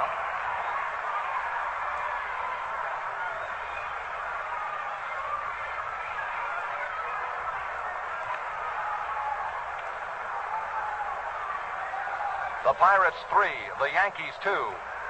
The Yankees at bat in the last half of the 9th inning. 1 out, none on. And Gil McDougald, the batter, with a count of ball and a strike. Right hand batting, right hand facing. Elroy Face, the Pirate reliever, into the move. He throws. A strike 2 call. 1 ball, 2 strikes. And a lot of noise and a lot of excitement at Yankee Stadium this Sunday afternoon.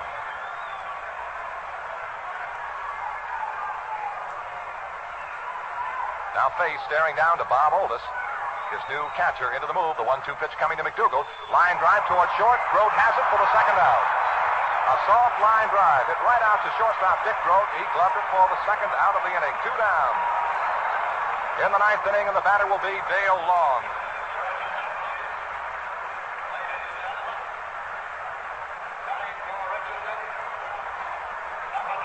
Dale has had 1 at-bat without a base hit.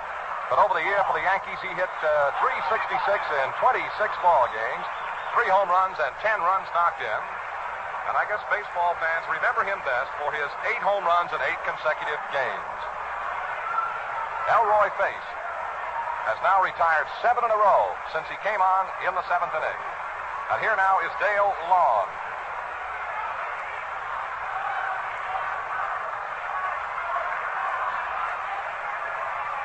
The first pitch to Long is low and inside, a ball 1. Dale, a big, powerfully built left-handed batter.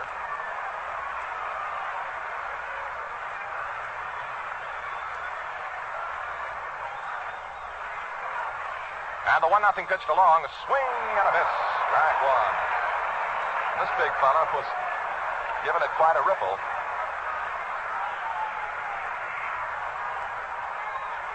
What a difference a day can make in a ball game. And how about a difference a year will make? Because here Long used to be a teammate of Elroy Face. Now the 1-1 pitch. A little low and a ball. 2-1 now. 2 out. None on. Yankees batting bottom of the 9th inning, and the Pirates lead the ball game 3-2. And Face trying to make that 1 run stand up.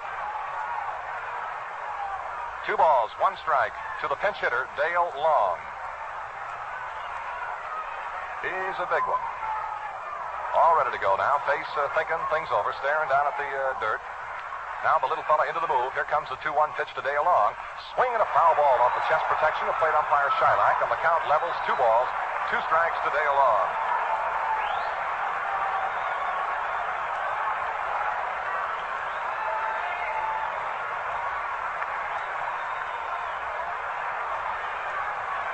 Now Face dips over and grabs himself a handful of that rosin bag and then goes to work massaging that new baseball. Bob Oldest crouching down behind the plate. Just biding his time, waiting for Face. All ready to go now. 2 balls and 2 strikes to Dale Long. Face into the move. Brings the arm down. The pitch. Ground ball pulled foul outside of first. And the count continues 2-2 to the pinch hitter, Dale Long.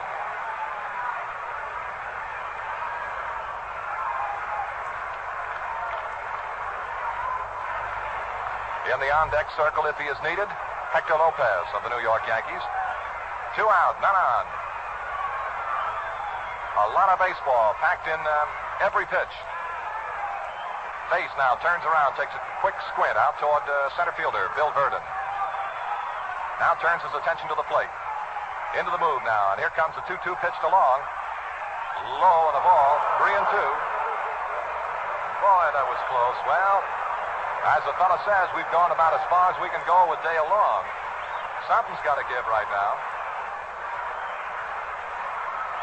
3 balls, 2 strikes, 2 out, none on. Pirates 3, Yankees 2 in the last half of the 9th inning. Face throws. A high fly ball into shallow right field. Clemente is coming in. Mazeroski's going back. Clemente calls for it. He's under it. He's got it. The game is over, and the Pirates win. Dale Long skied out to the right fielder, Clemente, and the battling Buccos of Pittsburgh have won, and now will draw even. In the 9th, no runs, no hits, no errors, none left. And that final score here at Yankee Stadium in the 4th game of the 1960 World Series, the Pittsburgh Pirates 3 and the New York Yankees 2. And this, without a doubt, one of the most exciting, thrilling ball games of the series. Elroy Face with a magnificent relief job. He retired 8 men in a row after coming into the ball game in the 7th inning and got the pinch hitter Dale Long on the fly ball to right, and that final score is a 3-2. The totals read for the Pirates 3 runs on 7 base hits. They did not commit an error, and the Pirates stranded 6 men today. And for the New York Yankees, they showed 2 runs on 8 base hits. They did not commit an error, and they also stranded 6 men. The winning pitcher will be Vern Law, who has a record of 2 wins and no defeats. The loser, Ralph Terry, whose record now is 0-1. And the 1960 World Series stands all even. The Pirates 2 games and the Yankees 2 games. And now to recap the highlights and talk to us a little bit about this scorcher, let's turn the microphone over to Jack Quinlan. Oh, Chuck, I'm still shaking, boy. This was something here today. Tremendous catch by Bill Verdon earlier. Another fine catch by Mickey Mantle. The clutch pitching of Elroy Face in relief of Vern Law. The Pirates have tied the series at 2 victories apiece. And out of Yankee Stadium right now are walking 67,812 fans, all talking to themselves because of the show that they saw out here this afternoon. In the very first inning today, Vern Law, the Pirate pitcher, got into a little jam, but he worked out of it neatly by making Yogi Berra ground into a double play with the bases loaded. In the bottom of the fourth, Bill Skowron put New York in front with a home run, his first home run of the series, and the Yankees' seventh. A blast into the right field seats downstairs, and then in the top of the fifth, the Pirates came right back with 3 runs of their own. Gino Cimoli started the rally with a single to right field, the first hit off Ralph Terry, incidentally. Smoky Burgess hit a slow hopper down the first base line to Bill Skowron, and Moose elected to try for a force on Cimoli at second base. He was too late with his throw, and everybody was safe. Runners at first and second and nobody out. Don Hoke, attempting to move the runners to second and third, popped the ball back to Bobby Richardson on the bunt attempt, so there were runners on first and second with 1 out. Then Bill Mazeroski popped to Bill Skowron. Right there it looked like Terry was about to get out of it, but Pirate pitcher Vern Law took care of things. He doubled into left field, driving in the tying run to make it 1-1. Center fielder Bill Burden then dropped a hit in front of Mantle out in short center field, and 2 more Pirate runs crossed the plate, and Pittsburgh led 3-1. In the top of the 7th inning, Yankee manager Casey Stengel made a pitching change as the Pirates threatened again. Bobby Shands, a little left-hander, came on and put out the Pittsburgh threat. Law was coasting along until the bottom of the 7th when Skowron doubled, McDougal singled, and Richardson hit into a force play. With Skowron scoring, making it 3-2. It was Bobby Richardson's 9th RBI of the series, incidentally. Well, after a pinch single by Johnny Blanchard, Vern Law left, and Elroy Face strolled in from the bullpen, and he hit an Elroy Face, Bob Serve at the plate hit an Elroy Face pitch just about as far as you can hit it in this ballpark and still keep it inside. A drive to the 407-foot sign in deep right center field. Bill Burden made a leaping catch, one of the greatest catches you will ever see anywhere at any time. And then Kubek tapped to the mound to retire the Yankees and keep the Pirates in the lead 3-2. In the bottom of the 9th inning against Elroy Face, Skowron slammed one down the right field line. It looked like it could be fair, could be foul. As it turned out, it kept slicing and landed in foul territory just outside that foul pole in the lower seats. It gave the Yankee fans a big thrill and the Pirate fans a terrific scare for a moment, but the ball was foul. And then, he finally grounded out to Hoke, who made a tremendous backhand stab behind the bag at third. McDougal then lined to the shortstop Groth. Dale Long was sent up to pinch hit for Bobby Richardson, and he hit a short fly ball to Bob Clemente in right field to retire the side, end the ball game, and it was a terrific victory for Pittsburgh. They needed it in the worst way, otherwise they would have been 2 games back, and the Yankees could have clinched things out here tomorrow. As it is now, the series is a cinch to return to Pittsburgh because it's even up at 2 victories apiece. And in Game 5 tomorrow, Danny Murtaugh, the Pirate skipper, already has named a little left-hander Harvey Haddix. Who the Yankee pitcher will be is in the mind of Casey Stengel right now and nobody else. He did not indicate before the ball game who his pitcher would be tomorrow. He said he'd have to wait until things develop this afternoon. And as it turned out, the Yankees have lost the ball game by a score of 3-2. Defensively, of course, the gem of the ball game was turned in by Bill Burden with a leaping catch of a Bob Serve blast up against the 407 sign.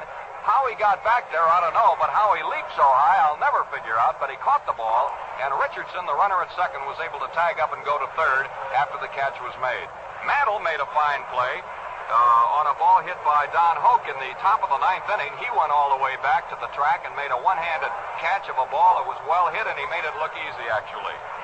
Again, the totals for the Pirates: 3 runs, 7 hits, no errors, 6 men left on. The Yankees had 2 runs, 8 hits, no errors, 6 men left on. Vern Law started and won it. Great help from Elroy Face. Law now 2-0 in the series. Ralph Terry started and lost it. He's now 0-1. And the series is even at 2 games apiece. This broadcast is authorized under broadcasting rights granted by the Commissioner of Baseball, solely for the entertainment of our listening audience. And any publication, rebroadcast, or other use of the descriptions and accounts of this game without the express consent of the Commissioner is prohibited. Our producer has been Joe Hassel, our engineer Harry Alexander. And now, this is Jack Quinlan for Chuck Thompson, reminding you to be sure to tune in tomorrow afternoon at 12:45 Eastern Daylight Time for the 5th game of this exciting 1960 World Series, brought to you by the General Motors Corporation and by the Gillette Safety Razor Company.